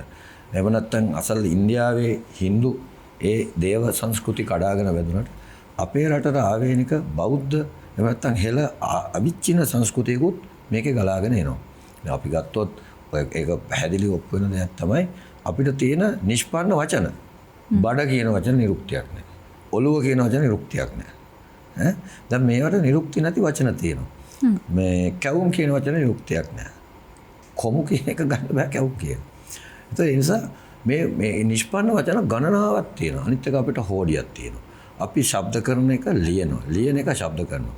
එතකොට ඉංග්‍රීසි භාෂාවට හෝඩිය. දැන් ලෝකේ තියෙන උගා භාෂාවට හෝඩියක් නැහැ. හොඳට හිතලා බලන්න හෝඩියක් නැහැ. අපිට අංකන ක්‍රමයක් තිබිලා තියෙනවා. දැන් අපි 1 2 3 කියන්නත් කලින් අපේ ඈත පරන්න අංකන ක්‍රමයක් තිබිලා තියෙනවා. කටපෑදී ක්‍රමය කියලා එක හඳුන්වනවා. කේන්ද්‍ර හදනකොට ශාස්ත්‍රවල තියෙනවා. දැන් අපි ගත්තොත් දෛවච්ඡ කාමදේනුව වගේ කෘතියක් ඔබ කිව්වා සූර්යයාට දුර එහෙම නැහැ. දෛවච්ඡ කාමදේනුව රාමණියෝගේ පොතේ සූර්යයාට නිෂ්කම්මේ පාළියල් තියෙනවා. එතකොට දැන් මේවා අපේ පැරණන්ගේ තිබිච්ච සම්ප්‍රදායික ඥානෙ මුසු කරගත්ත දේවල්. එතකොට මේවා වටා සම්පූර්ණම ඒ පදනම උඩ අර දෘශ්‍යාත්මකව දැන් ඇත්තටම මෙහෙම හිතන්නකෝ. දැන් මේ කැවුමයි වෙනස් කරන්නේ මොකද? කොණ්ඩ කැවුම. දැන් කොණ්ඩේ කියන්නේ මොකද්ද? කොණ්ඩේ කියන්නේ හැඩයක්. ඔය සංයුතිය ගත්තාම ඕකේ හැම එකේම තියෙන්නේ තෙල් සීනි පිටි ඔය ටික තමයි තියෙන්නේ. හැබැයි සංයුතියයි බැදෙන ඒ තෙල් වල රස්නේ විදික්‍රමයේ හැඩෙයි තමයි මේකට මූලිකත්වය දෙන්නේ. එතකොට මේ දෘශ්‍යාත්මක බව කියන එක එතකොට අපේ කැවිලි කැම්මේස වල ඒ පැත්තෙන් එනවා. පරිසරය එනවා. බලන්න පරිසරය දැන් මෙතුමා කිව්වා ඉස්සෙල්ලාම එන්න මොකක්ද? කෝණ කුරුල්ලා කෑ ගන්නවා. ඊගාවට මේ බක් මාසෙට සම්පූර්ණ පරිසරය වෙනස් වෙනවා. වැయ్యල්ලක් ගිහිල්ලා තව පොඩ්ඩක් කල්ලානකොට බලන්න හවස 2 3 වල වයින්න පටන් ගන්නවා. මේ අපිට අවුරුදු කාලයක් මතක් වෙනවා. අකුණුත් ගහනවා. අකුණු ගහනවා. බක් මහ අකුණ කියන එක එනවා. ඊට පස්සේ ඒකම මේ මහා නිදහස් පරිසරයක් ඇති කරගන්න මිනිස්සු තුළත් මහා ප්‍රබෝධයක් ජවයක් ඇති වෙනවා. ඇත්තටම මහා ගායක් ඇති වෙන කාලයක්. ඒ හින්දා ඒ ගායට ගැලපෙන්න ක්‍රීඩා හදලා තියෙනවා. රස්නෙත් වැඩි ඒත් එක්ක. රස්නෙත් වැඩි. එතකොට ක්‍රීඩා හදලා තියෙනවා. ඒව දැන් ඒ ක්‍රීඩා ටික ගත්තත් ඒවත් මේ අනිත් දැන් අපේ ක්‍රීඩා ජන ක්‍රීඩා වල තියෙච්ච විශේෂ ලක්ෂණයක් තමයි පිළිමලුන් ඒ කියන්නේ පිටු දකින්නේ නැහැ. දැන් පිටරට තමයි පිළිමලුන් පිට දැකීමේ ක්‍රමය තියෙන්නේ. අපි පිළිමලුන් අපි ඇතුල් කරගන්නවා. අපි ගුඩු ගහලා දිනුවට පස්සේ දිනු පිරයි පෙරදිච්ච පිරයි ඔක්කොම සතුටු වුණා. අපි මේ සංකේතාත්මකව වෙන් වෙලා රණ්ඩු මේ බෙදිලා නමුත් එකට එකතු කරගත්තා. අර පෙරදිනු පිළට ඔච්චම් කරා යම් දුරකට. නමුත් ඒක කරේ යම් කිසි විදියකින් තමන්ම කියන්නේ හරිත් කරා රිදවන්නේ නැතුව. දැන් ගාව බලන්න ඔය තියෙන ක්‍රීඩා මොකක්ද දේව සාමූහික ක්‍රීඩා. වැඩි දෙනෙකුට සහභාගී වෙන්න පුළුවන් ක්‍රීඩා. තනි ක්‍රීඩා නැහැ. දැන් අපි ගත්තොත් මේ අපේ බටහිරින් ආපු අපේ ක්‍රීඩාවල සාමූහික ක්‍රීඩා වුණාට ඒ ක්‍රීඩාවේ සාමූහික වගකීමට වැඩිය පුද්ගල වගකීම ඉෂ්ට කරන කාර්යභාරයක් තියෙනවා. දැන් අපි ගත්ත පාපන්දු ක්‍රීඩාව ගත්තොත් තනි පුද්ගලයෙක් මතුවෙනවා. දැන් අපේ ක්‍රීඩා තනි පුද්ගලයෙකුට මතුවෙන්න බෑ. කණ්ඩායම් වශයෙන් මතුවෙනවා. මේ ක්‍රීඩාවේ කොටස් බෙදිලා තියෙනවා. මෙතුමාගේ සම්බන්ධ විශාල රූපණ වැඩසටහන් කරලා තියෙනවා. ඒ වගේම අධ්‍යයනයන් කරලා තියෙනවා. ඒව බැලුවාම ඕන කෙනෙකුට වැටහෙනවා. අපේ තිබිච්ච පැරණි පොරපොල් ක්‍රීඩාව වුණා තනි මිනිහා ගේම් එකක් නෙමෙයි ඒවා. දැන් අර හුදකලා තනි මිනිහට නෙමෙයි මේ සංස්කෘතිය හැදුවේ. සාමූහික මිනිසට, සාමූහික විඥාණයට. ඒ නිසා ඒක සම්පූර්ණයෙන්ම දෘශ්‍යාත්මකව පෙන්වන තැනක් තමයි ක්‍රීඩාව. ඊට පස්සේ බලන්න පරිසරය ගත්තොත් ඒ ස්වභාවධර්ම ඒ ටික ගන්නවා. ඊට පස්සේ චාරිත්‍ර වාරිත්‍ර බලන්න. දැන් වඳිනවා. දැන් වඳිනකොට මොකද්ද කරන්නේ? දැන් කෙනෙක් ගිහිල්ලා දන ගහලා වඳිනවා. වඳින එකෙන් මොකද්ද වෙන්නේ? පේන රූපේ මොකද්ද? කෙනෙක් බිම පසඟ පිහිටවල වඳිනවා. මොකද්ද මේ පසඟ? අංග පහ කියන්නේ මොකද්ද? පංචකාම ආස්වාදයේ මහතකට හිත උදුම ගන්නේ නැතුව තව වැඩිහිටියෙක් ඉස්සරහා ඒ වැඩිහිටියා වඳිම් ලබන්න සුදුස්සෙක් වෙලා හිටියා ඒ කාලේ. දැන් නම් එහෙම නෙමෙයි. සල්ලි තියෙන මාමා කෙනෙක් ඉන්නවනම් පුතේ වැඳහන් කියලා කියනවා. ඒක නෙමෙයි දැන් මේක දැන් මේක ඇවිල්ලා ඉස්සර වැඩිහිටියෙක් කියලා කියන්නේ ඔය මහා මංගල සූත්‍රයට අනුව බලන්නකෝ. එයා බාලය අසුරු කරන්නේ නැතුව ඒ විදිහට ඇවිල්ලා බාහුන් සත්‍ය සිප්පංච විනයෝ සුසික්ඛිතෝ සුභාසිතා තයා වාචා ඔහොම ඇවිල්ලා තපෝච බ්‍රහ්මචර්යාච. අන්න එයාට තප ගුණයක් තියෙනවා. බ්‍රහ්මචර්යයක් එනවා. මේ අපි වැඩිහිටියෙකුට වඳින්න දොහොත් පොදුන් දීලා වඳිනවා. ඒ වඳින වැඩිහිටියා හරිම වැඩිහිටියෙක්. එයා හරියටම අනිත් කෙනාට මඟ පෙන්වන්න පුළුවන්. ඒ නිසා වැඳුම් ලබන කෙනා මම මේ අවුරුද්ද දෙන පණිවිඩය තමයි ඔබ පොඩි ලායකින් වැඳුම් ලබනවා නම් වැඳුම් ලබන්න සුදුසු වෙලා වැඳුම් ලබන්න. බුදුහාමුදුරේක අවස්ථාවක් කියනවා දලුපත මහත්මයා මහා කාශ්‍යප හාමුදුරුවෝ පිප්පලි කුමාරයා වශයෙන් ඇවිල්ලා උන්වහන්සේගේ තියෙන අර සංසාරික පාරමිතාවේ ශක්තිය තුළ බුදුන් වහන්සේගේ නම ඇසූ පමණින් ජේතවනාරාමයේ තුළ මෙහෙම බඩ කියන්නේ මෙහෙම ඇදීලා යන්නේ කියලා බුදුහාමුදුරුවාට.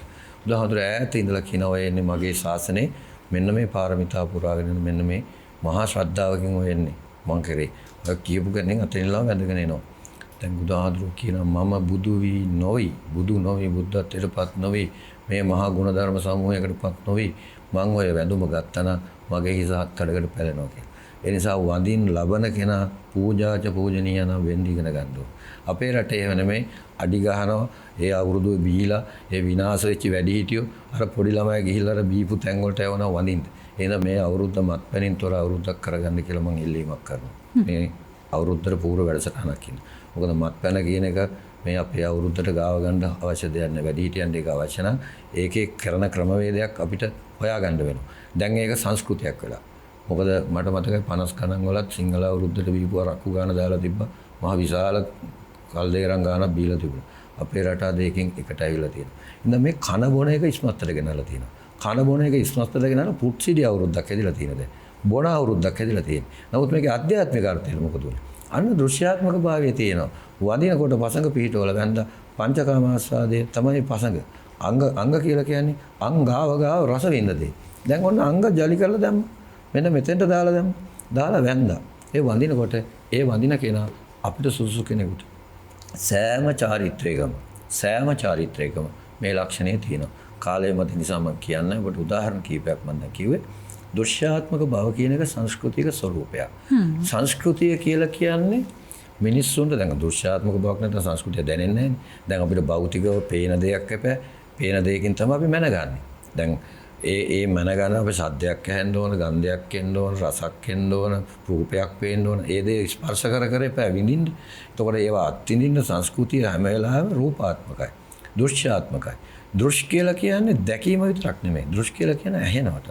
කනට ඇහෙනවා, නහයටත් ඇහෙනවා, දිවටත් ඇහෙනවා. එහෙම ගන්නත් පුළුවන්. ඒ කියන්නේ අපිට දැනෙන ගතිය. ඒක තමයි දෘශ් කියන කතාවේ තියෙන්නේ. එහෙනම් දෘශ්‍යාත්මක අවුරුද්ද කියන එක මේ දෘශ්‍යාත්මක මානව විද්‍යාව කියන්නේ බටහිර රටවල් වල විශාල වශයෙන් මේ දකින්න සංස්කෘතිය මේ සංස්කෘතික දේවල් වල තියෙන මේ දෘශ්‍යාත්මක ස්වરૂපය නිසා කැමරාව නිපදෙව්වට පස්සේ කැමරාව තුලට මේක ඉතාම සුන්දර ලෙස ගලාගෙන එනවා. ඒ නිසා කේදේ වාචකය කියලා කියන්නේ මානව විද්‍යාඥයෝ කීප දෙනෙක්ම මේක අවධාරණය කරලා තියෙනවා. සංස්කෘතිය කර්මාන්තයක් වීම තරම් අවාසනාවක් මේ මොහොතේ මානව ශිෂ්ටාචාරය මත නැත කියලා. මොකද කල්චර් ඉන්ඩස්ට්‍රි එකක් හැදෙනවා. ඉන්ඩස්ට්‍රි එක හැදෙන්නේ කැමරාව නිසා. කැමරාද මේ වැඩසටහන් පවා ඔයගොල්ලෝ මේ සංස්කෘතිය සඳහා කරන්නේ මේ සංස්කෘතිය මාකට් නින්දා. ඒ නිසා සංස්කෘතිය මාකට් කරන එක අපි දකින්න ඕන හරි විදිහට කරන්න. දැන් ඒ නිසා මාකට් එකට මේ ප්‍රශ්න නෙමෙයි මේ තියෙන්නේ. සංස්කෘතික දේවල් අපි කොහොමද නිවැරදි අර්ථ මාධ්‍ය හරහා ගෙනියන්නේ? මොකද දැන් ඉස්සර සමාජානුයෝජනය සඳහා හිටියා ගෙදර වැඩි හිටියෝ. අද මාධ්‍ය මැදිහත් වෙලා තියෙන එක. දැන් මෙතුමා සංස්කෘතික වාහකෙක් විදිහට කටයුතු කරන කෙනෙක්. ඒ සමාජානුයෝජන ක්‍රියාවලිය මට මතක එකපාරක් මෙතුමා කරා මේ ජන ක්‍රීඩා කරන්න කොළඹට ඔක්කොම එකතු කළා. මේ ජන ක්‍රීඩා කළා නැහැ. ඒ වගේ වැඩසටහනක් කළා. ඉතින් 아무ත් අපි දැකලා තියෙනවා දැන් මේවා ගෙවල් වල උරු පුරුදු කරන්නේ. ගෙවල් වල අය දැන් පංච දාන්නේ. ඒක වැරදි මං කියන්නේ. දැන් මේ වෙලාවේ කරන්න ඕන ඔක්කොම දැන් මේ අපේ වැඩසටහන බලනවා හෝ නැතා හෝ කියන එක නේ. එහෙම කියද්දි මේ දලපත මහත්මයා අපි මතක් කරමුද අවුරුදු ක්‍රීඩා ගැන? අවුරුදු ක්‍රීඩා ගත්තාම මෙහෙමයි දොලාශී අවුරුදු ක්‍රීඩා වර්ග කීපයක් තියෙනවා. පළවෙනි දේ තමයි සුමින්ද මහත්තයා වගේම සාමූහිකත්වයේ අවුරුදු ක්‍රීඩාවල තියෙන. ඒක තමයි මූලික පදනම. එතකොට කුඩා දරුවෝ ඒ වයස් පරතරය නැත පුංචිම දරුවෝ තරුණ දරුවෝ සහ අම්මා තාත්තා සාමූහික සියලු දෙනා එකතු වෙලා ගම් විදියට එකතු වෙලා අවුරුදු ක්‍රීඩා කරා. ඒකේ එකක් තියෙනවා අපේ එලි මහන් ජන ක්‍රීඩා කියලා අපිට ඒ කියන්නේ මෙහෙම මේ වර්ගීකරණයක් තිබුණේ අපි මේවා තේරුම් ගැනීම පහසුවට අපිට වර්ග කරන්න පුළුවන්. ඒ කියන්නේ මිදුල් කරේ අපි කරන ජන ක්‍රීඩා තියෙනවා. දැන් ගොඩාක් වෙලාවට කරන දේ තමයි පිරිසක් එනවා. පිරිසක් ඇවිල්ලා අද මේ අවුරුදු කාලේ මේවා අපේ ගම්වල තාමත් තියෙනවා. පිරිසක් ආවට පස්සේ පිරිස මිදුළු වටේ රවුමක් අඳිනවා. පුංචි ප්‍රමාණයක රවුමක් අඳින ඉන්න පිරිස අනුව තමයි රවුම අඳින්නේ. ඇතලි වෙලා එක්කෙනෙක්ගේ මේ ඇස් දෙක රිදි කඩකින් බඳිනවා. මෙතන අර පිරිස රවුම ඇතුළට ඉන්නේ. ඊට පස්සේ ඒකට කියන කන අල්ලනමයි කියලා කියන්නේ. එතකොට එයා රවුම මැද්දට ඇවිල්ලා අනික් අයව අල්ලන්න ඕන. දැන් මේකේ වෙන දේ තමයි නිකන් හිතන්න. දැන් ඔන්න දුලාශ අපි ටික දෙනා මේ ඉන්නේ කියන්නේ මෙතන රවුම කියලා හිතාගන්න.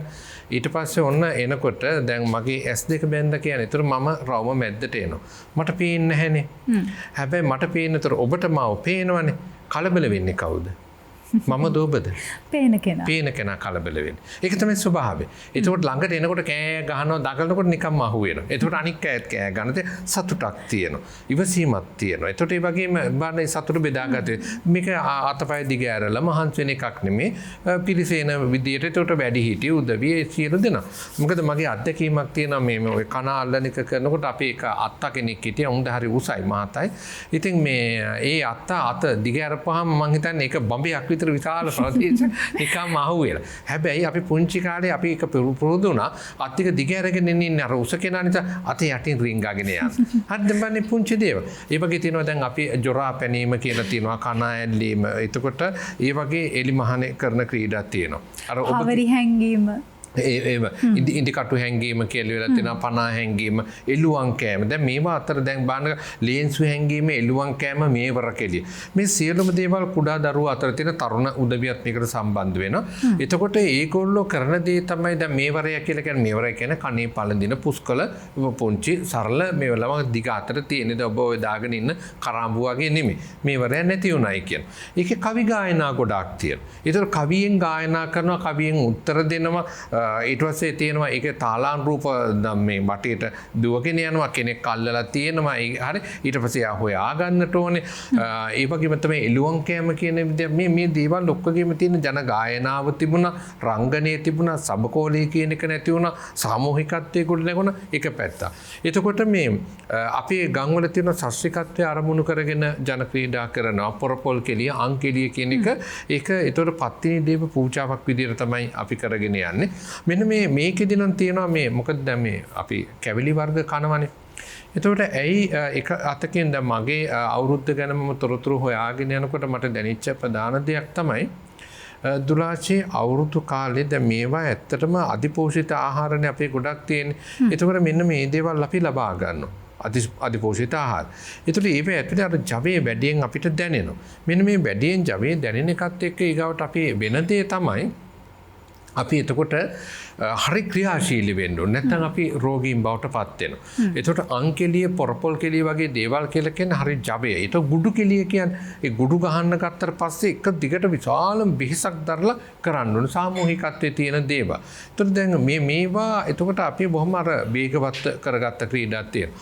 ඊට අමතරව තමයි ඒතර රෑ රාත්‍රී එනකොට ගෙවල් වල ඔය ඔලින්ද කෙලිය වගේ ඒක හරි බුද්ධිමය ක්‍රීඩාවක් ඔලින්ද කෙලිය.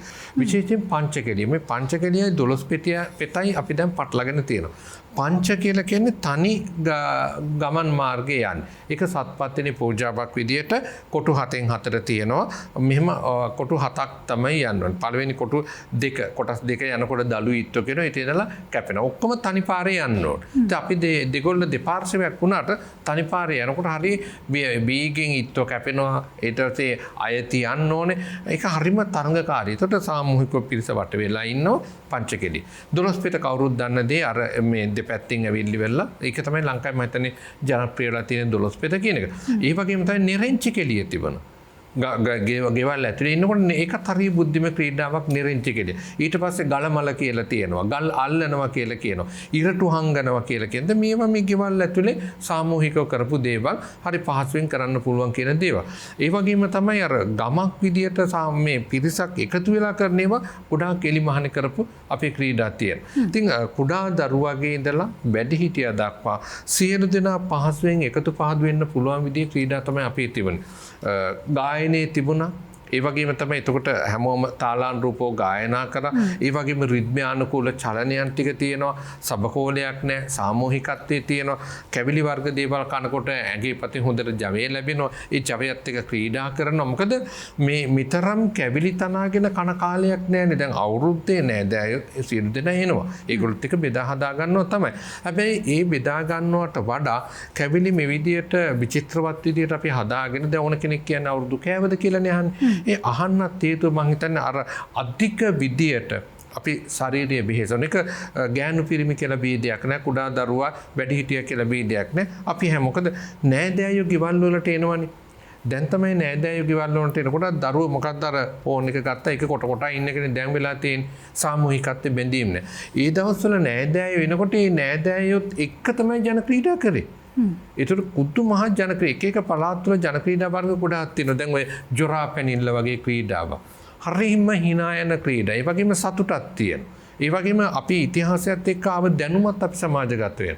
දැන් ජොරා පැනීමේදී තියෙන්නේ නෑදෑයෝ ඒක ගෑනු පිරිමි බීද නෑ. දැන් අපේ ජන ක්‍රීඩාවේ තියෙන ඉතාම වැදගත් දෙයක් නේ බීදයක් නෑනේ. මේක දැන් පිරිමි අය විතරක් කරනවා තියෙන අං ඇදිල්ල පොරපොල් කෙලිය එක ටිකක් තියුණු. මොකද පොරපොල් කියන්නේ පොල් ගෙඩියෙන් ගහන්නේ. එතකොට ඒකට බාරහාර වෙලා වතාවත් කරලා මොකද පොරපොල් කියන එතකොට කට්ට බින්දෙනවා කෑලි කුඩු වෙලා යනවා. හැබැයි අනුතුරු වෙන්නේ නැහැ. ඒ ජන විශ්වාසයන් එක්ක ගොඩනගාගත්තා. අංකෙලියත් ඒ වගේ. එතනින් හැර අනිකුත් සියලු ක්‍රීඩාවලට ස්ත්‍රී පුරුෂ ભેද නැහැ. එතකොට ඕන කෙනෙකුට එන්න පුළුවන්. දැන් ජොරා පෙනිල්ලේ වගේ නෑදෑයෝ ආපුවාම මිදුලේ රවුමක් අඳිනවා. ඒකට කියනවා මැද නුවර කියලා කියනවා. ඒතර පිරිස ඉන්නේ එක මැද්දේ. ඒක වටේට තව රවුමක් අඳිනවා. මේ නොන්ඩි කකුලෙන් පැනගෙන යන්න පුළුවන් වෙන විදියට. ඒකට කියනවා පිට නුවර කියලා. එක්කෙනෙක් ඉදිරිපත් වෙනවා ජොරා විදියට. ඒකට යා මේ තර්ජනය කරනවා. මට රට දෙනවද නැත්නම් යටත් වෙනවද කියලා අහනවා. අර මැද ඉන්න පිරිස කියනවා රට දෙන්නෙත් නෑ යටත් වෙන්නෙත් නෑ කියලා. හරිද? මොකද්ද මේ රට දුන්නයි යටත් වීමයි කියන්නේ? මේ අපේ උඩරට ගිවිසුම ගැන කියන්නේ. අපේ උඩරට ගිවිසුමේදී විතරයි අපි කැරලි ගහන්නේ නැතුව මුළු රටම යටත් උනේ. යටත් වීම තමයි අදටත් යටත් වෙලා ඉන්නේ. ඒතකොට ඒක ගැන මේ කියන්නේ මේ ඉතිහාස කතාවක් තියෙන. මේ ජොරා කියන්නේ ජොරා කියන්නේ ජෝර්ජ් මහරජුරෝ. මේ ඒ කාලේ ළමයි එකතු කරගත්තේ ජෝර්ජ් මහරජුරන්ට hina වෙන්න බෑනේ. ඒ වුණානේ ඒ කාලේ අනිවාර්යයෙන්ම දනුවම් ලබනවානේ. ජොරා කියලා හදාගත්තා. ඒතර කාටවත් බෑ. මම මේ ඇතුලේ ලොකු දැනුමකුත් තියෙනවා. ඊට පස්සේ අර ජොරා පයින් මේ මොකද්ද පිටනුවරට පැනලා එයා වටේට එයා කියන මම මේ අන්බන් ඒකට hina වෙන විදිය. කියන මම අණ්ඩ කැඩිච්ච ආස්සේ අපිට ඇවිල්ලා රට අල්ල ගන්නවා කියන. එයා ඉතින් තනි කකුලෙන් එන්නේ අණ්ඩ කැඩිච්ච ආස්සේ ගිහිල්ලා සටන් කරන්න බෑ. හරිද? අර අපි උපහාසාත්මක අපි ඉතිහාසයේ දිහා බලන විදිය. ඊට පස්සේ කොහොම හරි ගිහිල්ලා ඔන්න එයාට තට්ටු කවුරු හරි කෙනෙකුට අපිට කොලාත්තක් ගේන්නත් පුළුවන්. සමහරලාට කොලාත්තක් නෑ අතින් විතරයි තට්ටු ගන්න. එක්කෙනෙකුට තට්ටු කරගත්තා කියන්නේ එයා එනවා ජොරාගේ පිටට. ඒතකොට එයා ඉන්නේ පිට නුවරට. ඊට පස්සේ මොකද වෙන්නේ? ජොරා එක පැත්තකින් එනවා අනිත් පුද්ගලයා අනිත් පැත්තෙන් එනවා. දැන් දෙපැත්තකින් දෙන්නෙක් ඉන්නවා. අනිවාර්යයෙන්ම එක එකන මොකද වෙන්නේ? මේ පාවා දීම කරන්නේ.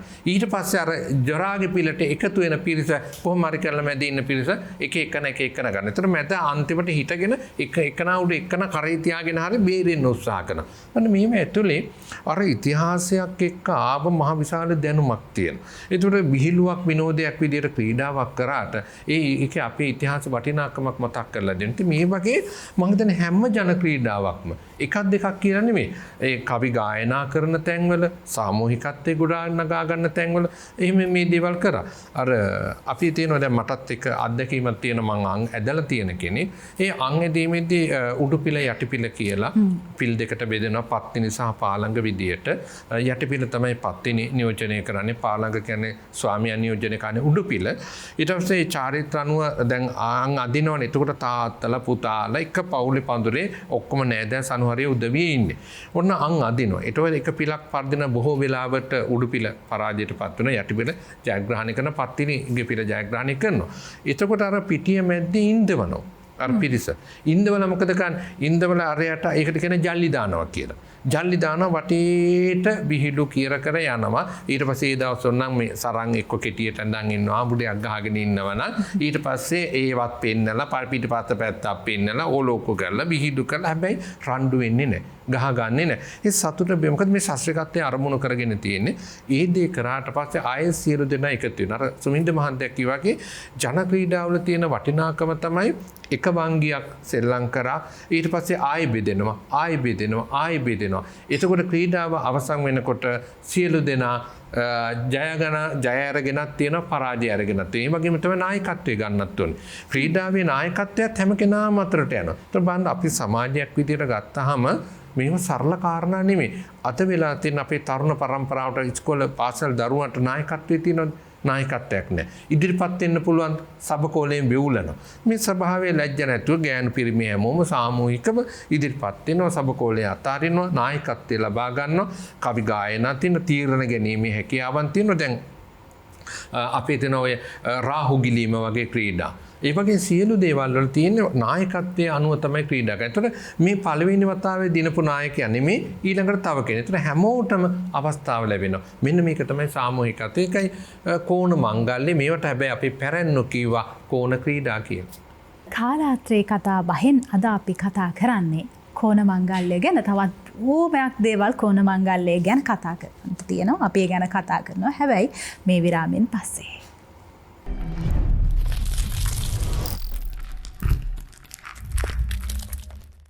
විරාමෙන් අනතුරුව අපි නැවතත් එකතු වෙනවා කාලාත්‍රේ කතා බහත් එක්ක. අද අපි කතා කරන්නේ කෝණ මංගල්‍ය ගැන. කෝණ මංගල්‍යයත් එක්ක බැඳුණු චාරිත්‍ර තියෙනවා. ඒ වගේම වාරිත්‍ර ගැනත් කතා කරනවා. උදාහරණයක් විදිහට පරණ අවුරුද්ද සඳහා නවසඳ බලන්න කියලා ලිතේ සඳහන් වෙලා තියෙනවා. ඒ වගේම නව වසර සඳහාත් නවසඳ බැලීමක් තියෙනවා. ඒත් එක්කම ගනුදෙනු කිරීම කියලා ලිතේ තිබ්බට මුලින්ම අම්මා ගනුදෙනු කරන්නේ මුදල් එක්ක නෙමෙයි. ලිදත් එක්ක, ජලයත් එක්ක. මේ දේවල් වල මානව විද්‍යාත්මක පදනම මොකක්ද? කෙනෙකුට කියන්නට පුළුවන් මේවා ජ්‍යෝතිෂයත් එක්ක බැඳුණු යම් කිසි මතවාදවලට එළඹුණු සන්දර්භයක් තුල තිබෙන දේවල් කියලා. ඇත්තටම එහෙමද? අපි කතා කරමු ඒ ගැන. මහාචාර්යතුමා කෝණ චාරිත්‍රවල මානව විද්‍යාත්මක වටිනාකමක් තියනවාද? හිස තෙල් ගෑම, ගනුදෙනු කිරීම, නැකතට ආහාර අනුභවය මේ දේවල් වල විද්‍යාත්මක පසුබිමක් තියනවාද නැත්නම් මේ මතිමතාන්තර විතරද? දැන් දුලක්ෂ කිව්වේ අර ජලයත් එක්ක ගනුදෙනු කිරීම. වර්තමානයේ වෙනකොට නම් ශ්‍රී ලංකාවේ අපි ලෝකයේ ජලය දූෂණය කරන පළවෙනි ජාතිය හැටියට යමක් එකතු කරන්න ඕනේ මේ ජලයත් එක්ක ගනුදෙනු කිරීමේ කාර්යයේදී මගේ අත්දැකීම තිබ්බේ මං කන්ද උඩ රට ප්‍රදේශයේ අඟුරු කෑල්ලක් තඹ කාසියක් එක්ක ඉංගිනියට කීපයක් අපි ලිඳට එකතු කරා. සමහර අවස්ථාවලදී පුංචි අපි නම් කෝපිමත්. අපේ තාක්ෂණයක් තිබ්බනේ දුලක්ෂි. ජලය පිරිසිදු කිරීමේ තාක්ෂණය වෙනම. මේකේ පුරාවිද්‍යාත්මකව අදටත් බලා ගන්න පුළුවන් අනුරාධපුරයේ මේ කෞතුකාගාරය තියෙනවා. අපි ජලය කොහොමද පිරිසිදු කරේ කියලා. ඊට පස්සේ අපි කරේ ඇක්ටිව් කාබන් සඳහා ඒක පොළවට මේ අපි යම් කිසි අපද්‍රව්‍යයක් දානවා නම් ඒක කොහොමද පිරිසිදු වෙලා ඉවර වෙලා ජලයට ඒක මිශ්‍ර වෙනවනේ.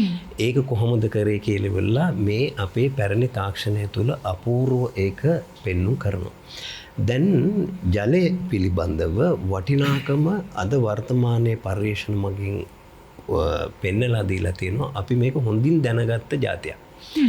එතකොට ඒ බව සංකේතාත්මක වශයෙන් අපි ජලයත් එක්ක ගනුදෙනු කරනවා බොහොම සුවදශීලීව. එතකොට මිනිසෙකුට ජීවත් වෙන්න අවශ්‍ය මූලික කාරණා තුනක් අපි ඇතුළට ගන්නවානේ මේ ශරීරයේ ජීවත් කරවීම සඳහා. එකක් තමයි ආහාරය. ආහාරය ගන්නේ කොහොමද? ආහාරය පිසගන්නේ කොහොමද? ආහාරයේ වර්ග කොහොමද?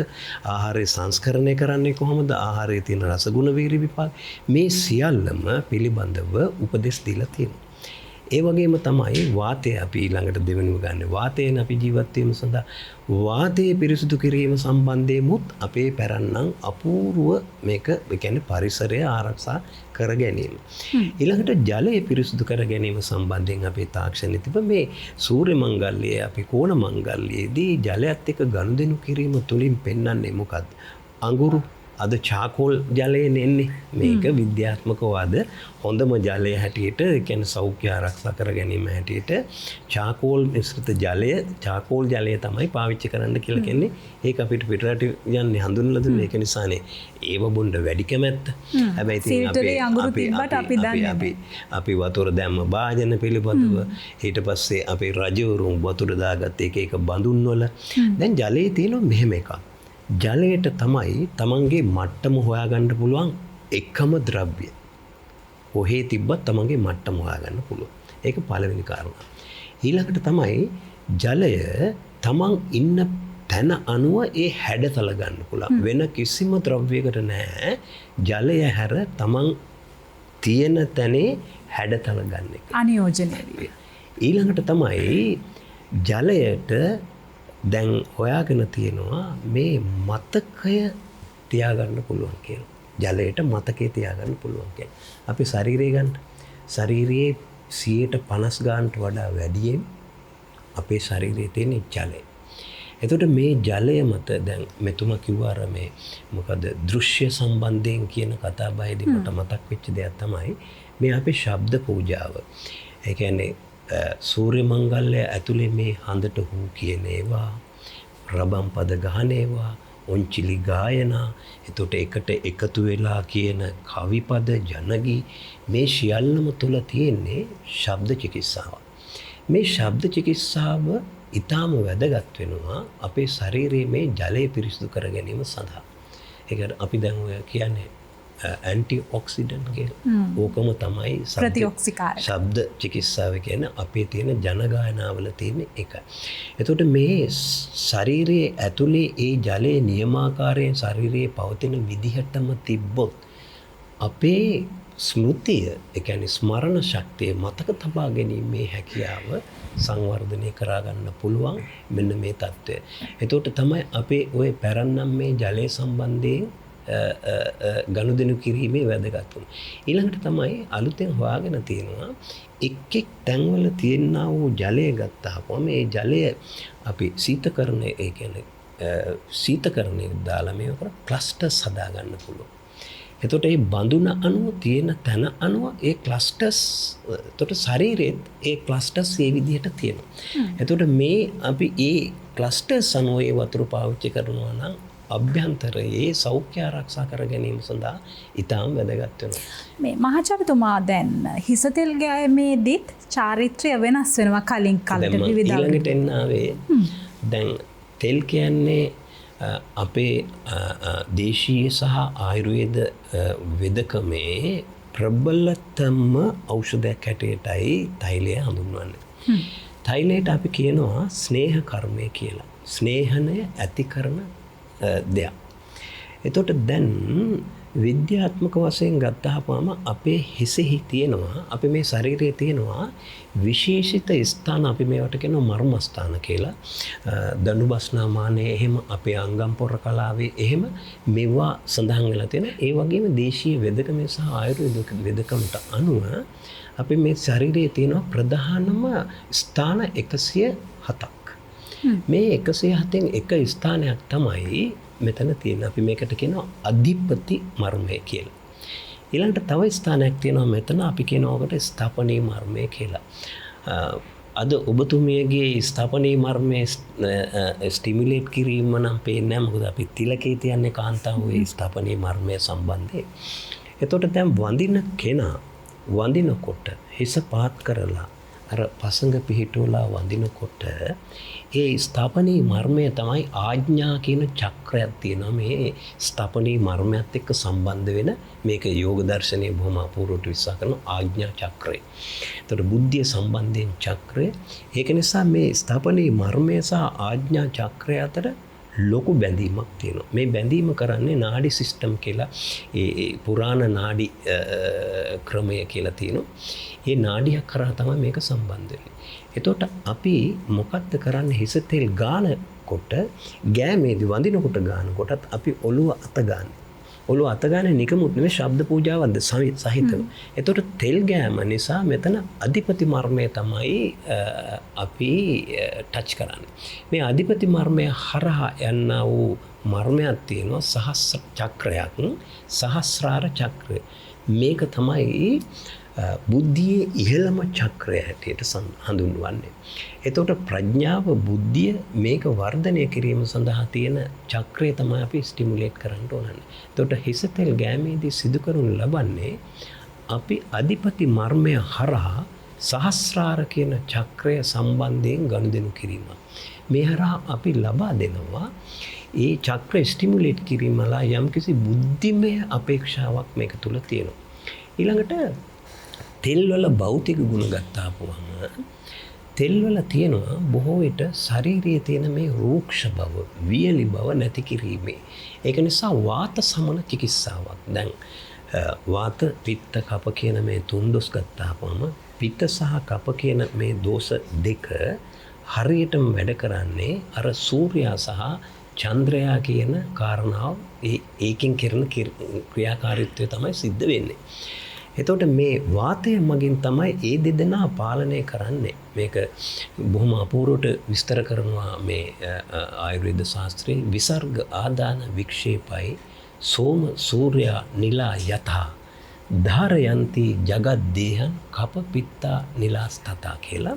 එතකොට යම් ආකාරයකින් ලෝකයේ සූර්යා සහ චන්ද්‍රයා සහ වායුව මගින් මේ ලෝකයේ දරාගෙන සිටිනවා නම් ඒ ආකාරවම ශරීරයේ වාත පිත්ත කප මගින් ශරීරය දරාගෙන සිටිනවායි කියලා. එතකොට ඕන මංගල්‍ය තුල විමර්ශනය කරලා බලපුවාම ඇත්තෙන්ම සිදු කරනු ලබන්නේ මේ තුන් දොස් වල සමනයක්. එතකොට ස්නේහ කර්මය වාත දෝෂය සමනය කිරීමට ඊටාම වැදගත් වෙනවා. ඒක ග්‍රන්ථගතව ඒක පරිේශනාත්මකවත් ඔප්පු කරලා තියෙනවා. වාත දෝෂය මගින් අනිත් දෝෂත් පාලනය කරන බැවින් අපි වාත දෝෂය සමනය කිරීම සිදු කරනු ලබනවා. එතකොට තෛල අභ්‍යංගය සූර්ය මංගල්‍යයේදී අපි කෝණ මංගල්‍යයේදී සිරිතක් හැටියට සංකේතවත් කරලා තිනවා හිස තෙල් ගෑම සඳහා. එතකොට හිස තෙල් සඳහා මේ කාරණාවත් එක්ක එකඟ වෙනවා. දැන් හිස තෙල් ගන්න කියන්නේත් හිසට කරඳපාත්, පායට නුගපත් මේ ආදී වශයෙන් ඖෂධීය ගුණය. අත්තම ඉතින් එතුමා ඒ විෂය හසල එක්කතුමා විස්තර කරන්නේ සංස්කෘත ඒ ආයුර්වේද ඒ පොතපතවල ආශිත දේවල්. ඉතින් අත්තටම එතුමා තවදුරටත් ඒක ඕනනම් මේ මං හිතන්නේ මේ වැඩසටහනේ කාලය තියෙන ප්‍රශ්නේ වුණා. එතුමා මৌলিক වශයෙන් සඳහන් කළේ මේ සාමාන්‍ය දැන් අපි මේ මහා මේ උඩින් ඒරෝප්ලේන් යන හදට යන මේ වගේ තාක්ෂණික යුගයක මේ වගේ දේවල් කරනවා කිව්වහම හරි ප්‍රශ්නයක් එන්න පුළුවන්. දැන් ඔය රොබර්ට් නොක්ස්ගේ පොත එදා හෙළදිව කියලා පරිවර්තන වෙච්ච පොත ඒපී ගුණරත් අපේ කවුද මේ ඩේවිඩ් කරනත් මහත්තයා පරිවර්තනය කරනකොට ඒකේ පෙරලා ගත්ත ටිකක් තියෙනවා. ඒ කියන්නේ අපිට මේ කේන්ති යන නැති ටික විතරයි ගත්තේ. නමුත් නොක්ස් අපිට හොඳට දොස් කියලා ලියලා තියෙනවා. ඒ කියන්නේ මේ හාස්‍යයේ මේ ග්‍රහයන්ට වඳිනවා මේගොල්ලෝ දෙවියෝ කියලා. දැන් ඕකේදී එක තර්කයක් අනිත් පැත්තට ඇහුවොත් එහෙම හරි අපි පේන දෙයකට වඳිනවා.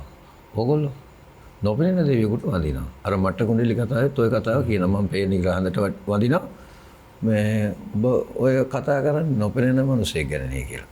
අඬනවා. ඉරාන්දට අඬනවා ඔබ නොපෙනෙන දරුවට අඬනවා. දැන් මේ වගේ මේ බෞද්ධ චින්තන ක්‍රමයක් එක්ක බැඳුණු විශාල වැඩ කොටසක් තියෙනවා මේ පළවෙනි චාරිත්‍රය. මම උදාහරණයක් විතර ගොඩාක් තියෙනවා මේකේ. මේ උදාහරණ මම ජ්‍යොතිෂ ශාස්ත්‍ර අනුකූලවත් මානව විද්‍යානුකූලවත් සලකනවා. දැන් මේකේ තියෙනවා දැන් ඔය ලෝකේ තියෙනවා මානව විද්‍යාත්මකව the golden bow කියන පොතේ ඒ විස්තරය තියෙන මලිනෝස්කිලා එහෙම ඒ රචනා කරපු විශාල පොතක්. එයා සංස්කෘතික කලාප ඔය කැරිබියන් ආදී දූපත්වල සංස්කෘතිය අධ්‍යයනය කළා. එයා මේ යාතුකාර්මික දේවල් එයා තියරිස් දෙකක් හැදුවා. එකක් තමයි the law of similitude කියන එක. අනිත් එක තමයි the law of context කියන එක. ඒ කියන්නේ සමාන විපාක න්‍යාය සහ සංස්පර්ශ විපාක න්‍යාය. දැන් ඒගොල්ලෝ ඒ න්‍යායවල ඒ හදනකොට අපි කියන්නේ කළ දේ ඵල දේ කියලා ඔක. දැන් සමාන විපාක න්‍යාය කියලා කියන්නේ මොකද්ද? දැන් මෙතන වෙන්නේ මොකද්ද? සෙනසුරාදා දවස සෙනසුරාදා නිසා ඒ සෙනසුරාදා දවසට අධිපති වෘක්ෂයක් තියෙනවා. දවසට අධිපතිය ග්‍රහයා. දැන් දවස් 7 ග්‍රහය 7 දෙනකොට අධිපති කරලා තියෙනවා. රවි දිනේට සූර්ය අධිපතිය. දැන් ජ්‍යොතිෂයේ බිඳුවක් පිළිගන්නේ නැති මිනිහෙකුට උනත් ඕක වෙනස් වෙන්නේ නැහැ. සෙනසුරාදා සෙනසුරට අධිපති දවසේ තමයි වැඩ කරන්නේ. එතකොට මම කිව්වා පළවෙනි කැලෙන්ඩරේ අහස කියලා. එතකොට කාලය බෙදනකොට දවස් ටික හදාගත්තේ කොහොම. ඊට පස්සේ කාල හෝරා බෙදලා තියෙන්නේ අර්ක ශුක්‍ර බුදස්කන්ධ ශනි මන්ත්‍රී මහේසුතක් කියලා කාලහොරාටි කියනවා. එතකොට පංචම කාලහොර අතිසූක්ෂම කාලහොර ඒත් එහෙමයි. අර විදිහටම බෙදලා තියෙනවා. අතිසූක්ෂම දක්වා. එතකොට මේ සෙනසුරාදා දිනට සමාන ඒ ප්‍රතිඵලදායක වඩාත් ප්‍රතිඵලදායක ඊට අධිපතිත්වය සෙනසුරු ග්‍රහය සමග සෙනසුරුගේ කිරණ ශක්තිය සමග සම්බන්ධ වෘක්ෂය බවට නුග වෘක්ෂය පත් වෙනවා. ඊට පස්සේ ඒ නුග වෘක්ෂය නුගපත් මිශ්‍ර කරලා හදා ගන්නවා නානු. ඒ නානු කියන එක පත් මිශ්‍ර කරලා පත්වල යුස මිශ්‍ර කරලා මෙතම මෙන්න සඳහන් කරපු ආයුර්වේදයේ තියෙන තෛල වර්ග. ස්නේහන ක්‍රම. නුග යුස විතරක් දාන්නේ නැහැ. මේකට තවත් තෛල වර්ග දානවා. ඒකතු කිරීම. අගේ එකතු කරනවා කියලා. ඔව්. ඒ කියන්නේ සැවැන්න වලින් එහෙම හදපු හොඳ මං හිතන්නේ නුග කියන්නේ පංචවල්කල කියන එකෙන් එකක්. න්‍යග්‍රෝධ උදුම්බර අස්වත්ත ප්ලක්ෂ වේතස කියන මේ ශාක පහෙන් ගන්නා වූ මූලික එක තමයි න්‍යග්‍රෝධ. ඒක ඊටාම පිරිසුදු කාරකයක් හැටියට තමයි සලකන්නේ. යමක් එක්කාසු කරනවා. මේ දේවල් එකක් තමයි මේ අපේ සම්ප්‍රදායික දැනුමනේ තියෙන්නේ. දැන් මේ දැනුම අපි කොච්චර නවීන තාක්ෂණික ලෝකයක ජීවත් වුණත් අත්හරින්න බැරි වෙලා තියෙනවා. ඒකට දැන් පැරැන්නෝ කෝණ මංගල්‍යයක් සමරනකොට ඒ කෝණ චාරිත්‍ර නැත්නම් කෝණ වතාවත් විදිහටනේ. එතකොට දැන් මේ සමත්යෙම ගන්න පුළුවන් අපේ වැඩිහිටියෝ මගේ අත්තපවා කිව්වේ කෝණ පුදනවා කියලා. මේ කෝණ පිදුම් ගැන කතා කරන්නේ. එතකොට ඒ කෝණ පුදනකොට අපි කළ යුතු පිළිවෙත්. අර දින 7ට අනුව ශාක වර්ග හඳුනාගෙන තිබෙන එක, ඒ අදාළ කොළ වර්ග ගන්න විදිය, ඒ වගේ නානු වර්ග සකස් කරගන්න ඒක එක කොටසක් විතරයි. එතකොට මේ මං කියන්නේ මේ කෝණ මංගල්‍යයක් කියලා කිව්වම මංගල්‍යයේ මහා අංග ගණනාවක් තියෙනවා. එකක් දෙකක් තුනක් කියලා කොටස් වෙන් කරන්න බෑ. එකිනෙකට බෙදලා තියෙනවා. එකිනෙකට බෙදලා ඒතර මේ සියල්ලෙන් බලාපොරොත්තු වෙන සෞඛ්‍යය. යහපත් වූ සෞඛ්‍ය පිළිවෙත. ඒතර විශේෂයෙන් වැදගත් වෙන දේ තමයි බාලයන්ට පුරුදු කිරීම. ඒක බාලයන්ට පුරුදු කිරීම තමයි මේක අරමුණ වෙලා තියෙන්නේ. එතකොට දැන් බලන්න අවුරුද්දට පෙර ස්නානය කරගන්න. එතකොට අවුරුද්දට පෙර ස්නානය කරන්නේ මොනවද? ශාකසාර කොටස් ගන්න. ඊට පස්සේ අවුරුදු දවස් කිහිපේ ස්නානය කරන්නේ නැහැ. හරිද? එතකොට හිතන්න පුළුවන් මහ පෙරේටිය වගේ නින්නේ කියලා නෑ. අවුරුද්දට පෙර ස්නානය කරලා ඒකට පේ වෙනවා. හේතුව තමයි වර්තමානයේ වගේ නෙමෙයි අතීත සමාජයේදී විශේෂයෙන් මේ තෙල් අධික ආහාර එහෙම ගන්නෙ. එතකොට රෝගී වෙන්න තියෙන අවස්ථා වැඩි. එතකොට ඒකෙන් ආරක්ෂා කරගන්න ඕන. මොකද ගෙදර පවුල කෙනෙක්ගෙම රෝගී වුණොත් ඒ පුද්ගලයන්ට අවුරුදු මංගල්‍යයක් කරන්න බැරි වෙනවා. මතයක් එන්නත් පුළුවන්. ඒ කාල සීමාව තුල නොනා ඉඳීමෙන් Tamanට දැනෙන දේ නෑ මේ වටිනාකම තේරෙනවා මේ දවස්වල. අනිත් එක තමයි දැන් ඔය නොනගතය කියන කතාවේදී දැන් අපිට මේ ඔබතුමත් පිළිගන්නවා ඇති පුද්ගලයාට ක්‍රීඩාව අවශ්‍යයි. ආහාරය අවශ්‍යයි. ව්‍යායාමය අවශ්‍යයි. ඒ සඳහා තමයි අපේ පාරම්පරික ක්‍රීඩාවල තියෙන වැදගත්කම. අද ක්‍රීඩාව ගත්තාපුවාම දැන් ක්‍රීඩාව කරන්න ඕනේ භාවනානුයෝගී ක්‍රීඩාව තමයි වැදගත් වෙන්නේ ශරීර සෞඛ්‍ය ආරක්ෂා කිරීම සඳහා. එතකොට දැන් මේ නොනගතේදී ඊළඟ කාරණාව තමයි අපිට අවශ්‍ය වෙන විවේකය කියන එක. ඒකත් ශාරීරික සංවර්ධනය සඳහා අත්‍යවශ්‍යයි. විවේකය සමගම මානසික නිහඬතාවය. දැන් නොනගතයේදී මේ නිහඬතාවය අද ප්‍රතිකාරයක් හැටියට පාවිච්චි කරනවා. නිහඬ බව මොකක්වත් කරන්න එපා. නිහඬව ඉන්න, කිසි දෙයක් ගැන මේව නොකර ඉන්න, ඔබගේ සෞඛ්‍ය ආරක්ෂා කර ගැනීම සඳහා මේ නොනගතය තුල මම දකින්නේ මේ ශරීරයේ සෞඛ්‍ය නිරෝගී භාවය ආරක්ෂා කිරීම සඳහා අවශ්‍ය වෙන්නා වූ නිහඬතාවයත් ඒ තුල තියෙනවා. ඔබතුමා කියන දේ මානව විද්‍යාවේ තියෙනවා. අපේ වැන්ගෙන කියන ආචාර්යවරයා මානව විද්‍යාව පෙන්නනවා සෙපරේෂන් කියලා කොටසක්. සංස්කෘතියක ඕනම සංස්කෘතික උත්සවයක තියෙනවා වෙන් කිරීමේ අවස්ථාව. දැන් අපි ගත්තොත් දරුවෙක් ඉපදිච්ච ගම අම්මතර දෙන්නේ නැහැ. එයා වෙන් කරලා ගෙනිහිල්ලා ඒ මංගල්‍ය කියලා කියනකොට හැම වෙලාවෙම එයා වෙන් කරනවා. වෙන් කරලා අභිනව සමාජ ප්‍රවේශයකට ලං කරනවා. දැන් සිංහල අලුත් අවුරුද්දෙත් ඒක වෙනවා. නොනගතේදී වෙන්නේ සම්පූර්ණයෙන්ම අපි වෙන් වෙනවා. සෙපරේෂන්. तो सेपरेशन වෙලා ඊට පස්සේ කෝපරේට් වෙන්නේ ආපහු. ලෝකයේ තියෙනෙත් එහෙමනේ. එච්චරයි. සංයෝග විභාග. ඔය දෙකනේ කරන්නේ. සංයෝග විභාග. ඒ දෙක මත තමයි ලෝකයේ පවතින මේ පරිවර්තනය සිද්ධ වෙන්නේ. Transit area transition transit separation transition corporation. ඔය තුන තමයි වෙන්නේ. දැන් ඒක සංකල්පයක් මේ බර වචන දාලා කතා කරාට මෙතුමාගේ හොඳ සිංහල වචනෙන් කිව්වොත් මේ අවුරුදු කන එකේ වෙන වැඩේ. හරිද? දැන් ඒක තියරියක් විදිහට ගත්තොත් වෙන්නේ අර විදිහට. දැන් ඔය නොනගතේ කියන එක විශාල මත තියෙනවා. මම ඒකත් පොඩ්ඩක් කියන්න ඕන. ඕකට කියනවා මේ න අගත නනගත කියලා. පැරණි මතයක් නෙමෙයි ඒක මෑත කාලික මතේ මාචාර්ය නාලින්ද සිල්වා තමයි ඔක ඉදිරිපත් කළේ. එතකොට ද්විත්ව නිෂේධනයක් අපේ සිංහල භාෂාවල යෙදෙන්නේ නැහැ. ඒක අපේ හෙළ භාෂාවේ ද්විත්ව නිෂේධනයක් නැහැ. අපේ තියෙන න අගතන අනගත තියෙනවා. න වෙන්නේ නැහැ. කියන්නේ අර එක නිෂේධනයකට අන වෙනවා අපි. න ගාරික අනගාරික. එහෙම භාෂාව යෙදෙන භාෂා ප්‍රයෝගය. එතකොට මේ තියෙන න අගත ඒ කියන්නේ නොනගත කියලා නෝ න කියලා දැන් නෝ වශයෙන් නෝ කියලා නිෂේධාර්ථයක් එතෙන්ට එන්න බෑ. ඒ නිසා මේක ඇවිල්ලා ඇත්තටම කියනවා නම් මේක ඇවිල්ලා මේ මෙතන වෙන්නේ මේ මං කියවා නැකත කියන එක අපි නිර්වචනය කරගත්තා. කත න්‍යාය කරන න්‍යාය නැකත. එතකොට දැන් මේ කරන්න තියෙන න්‍යායන් ටික තමයි හොයාගත්තේ. කොයි දේවල් කොයි වෙලාවට මේ නැකතට මේක ඌර්ධව නැකත් තියෙනවා, අදෝමුඛ නැකත් තියෙනවා, වවන්න නැකතක් තියෙනවා, බඳින්න නැකතක් තියෙනවා, ඔක්කොම නැකත් තිබ්බා. එතකොට කරන වැඩේ න්‍යායකට කරා. එතකොට මේ නොනගත කියන්නේ මේ වෙලාවේ නැකත් නැහැ. ඒ කියන්නේ කිරීමේ න්‍යායෙන් පොඩ්ඩක් අයින් වෙන්න. සියල්ල වැඩ අත්තර. ඔන්න කියන වැඩ අත්තරින්න. කුසි ඔක්කොම අත් කරලා මේ වෙලාවේ අත්තරිනවා. සියල්ලම න්‍යාය කිරීමේ න්‍යාය. ඒ කියන්නේ සංඛාර වලින් ඉවත් වෙනවා. සංඛාර වලින් ඉවත් වෙනවා. පූර්ව නොනගතේ. පූර්ව නොනගතේ කියන්නේ අපි සංඛාර කරන එක මොහොතකට අයින් වෙනවා. අපි දැන් විශේෂයෙන්ම ගෘහණිය. ගෘහණියට හැම වෙලාවෙම සංඛාර කරමින් ඉන්නේ. උස්සියත් එක්ක. මෙයා සම්පූර්ණ අයින් වෙනවා. අලු ටිකත් සම්පූර්ණ මේව කළා දාලා පැත්තක දාලා ලිප නිවල මේක දැන් සම්පූර්ණම අහපව් අර වෙන් කරලා ගන්නවා. වෙන් කළාට පස්සේ මොකද වෙන්නේ? දැන් මෙතන තියෙන නොනක් හතනේ. කියන්නේ නොකර ඉන්න කාලේ. ඊට පස්සේ පූර්ණ නොනකතනේ. නොනකතේ ඊගාට කරන්න වෙලාවක් දානවා. අපරණකතේ. අපරණකතේ කියන්නේ ධන ශක්තිය ආයි වර්ධනය වෙනවා. දැන් මෙතන ශක්ති ප්‍රභවය තමයි මේක වෙන්නේ. දැන් ඕක කවුරුත් කතා කරනකොට කියනවා ඔය වයිතින් පේන්නේ නැහැ නේ දැන් සවියුම් විදියට අපිට පේන්නේ නැහැ කියලා. නමුත් ක්වොන්ටම් ෆිසික්ස් කියලා දැන් ඔය තියෙන ක්වොන්ටම් භෞතිකවාදයේ ඕන කෙනෙකුට ඕනනම් ඒක අන්තර්ජාලයේ බලන්න පුළුවන්. ඒ පර්යේෂණ පත්‍රිකා තියෙනවා.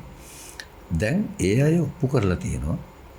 අපි හිතන විදිය අනුව රසායන පරිවර්තන භෞතික ඉන්ද්‍රියන් වල වෙනවා. භෞතික දේවල් වල වෙනවා. රසායන පරිවර්තන. දැන් මෙතුමාක ඒක තෙල් ගානකොට මන්ත්‍රය කියන්නේ. මන්ත්‍රය කියලා කියන්නේ ශබ්ද තරංගයක්. ඒ තරංග ශබ්ද තරංග දැන් තෙල් මතුරනවා, පිරිත් පැන් මතුරනවා. ගල් මතුරනවා හරි අඩුයිනේ. හරිද? ඒ කියන්නේ යකඩ මතුරනවා අඩුයි. මතුරන්නේ දියක්. ඇයි? ආප කප ගුණේ. ආප ගුණේදී ඇදලා ගන්නවා. ආප ගුණය කියන්නේ දෙයක් දිය කරගන්න පුළුවන් ගුණේ. ගන්න පුළුවන් ගුණේ. එතකොට අරක ඇතුලේ සියුම් ස්පටික වෙනසක් වෙනවා. දැන් අද ඔප්පු කරලා තියෙනවා දහස් වරක් පිරිත් කරපු අර මේ පිරිත් දැන් ඕක හරිම සරල උදාහරණකුත් තියෙනවා. මිරිස් පැල දෙකක් හිටවලා එක මිරිස් පැලයකට හයියෙන් බනින්න මාසයක්. අනිත් මිරිස් පැලයට රිසර්ච් එකක් කරලා ඔප්පු වෙනවා. ශබ්දය ගැන මියුසික් සම්බන්ධයෙන් ගත එකයි.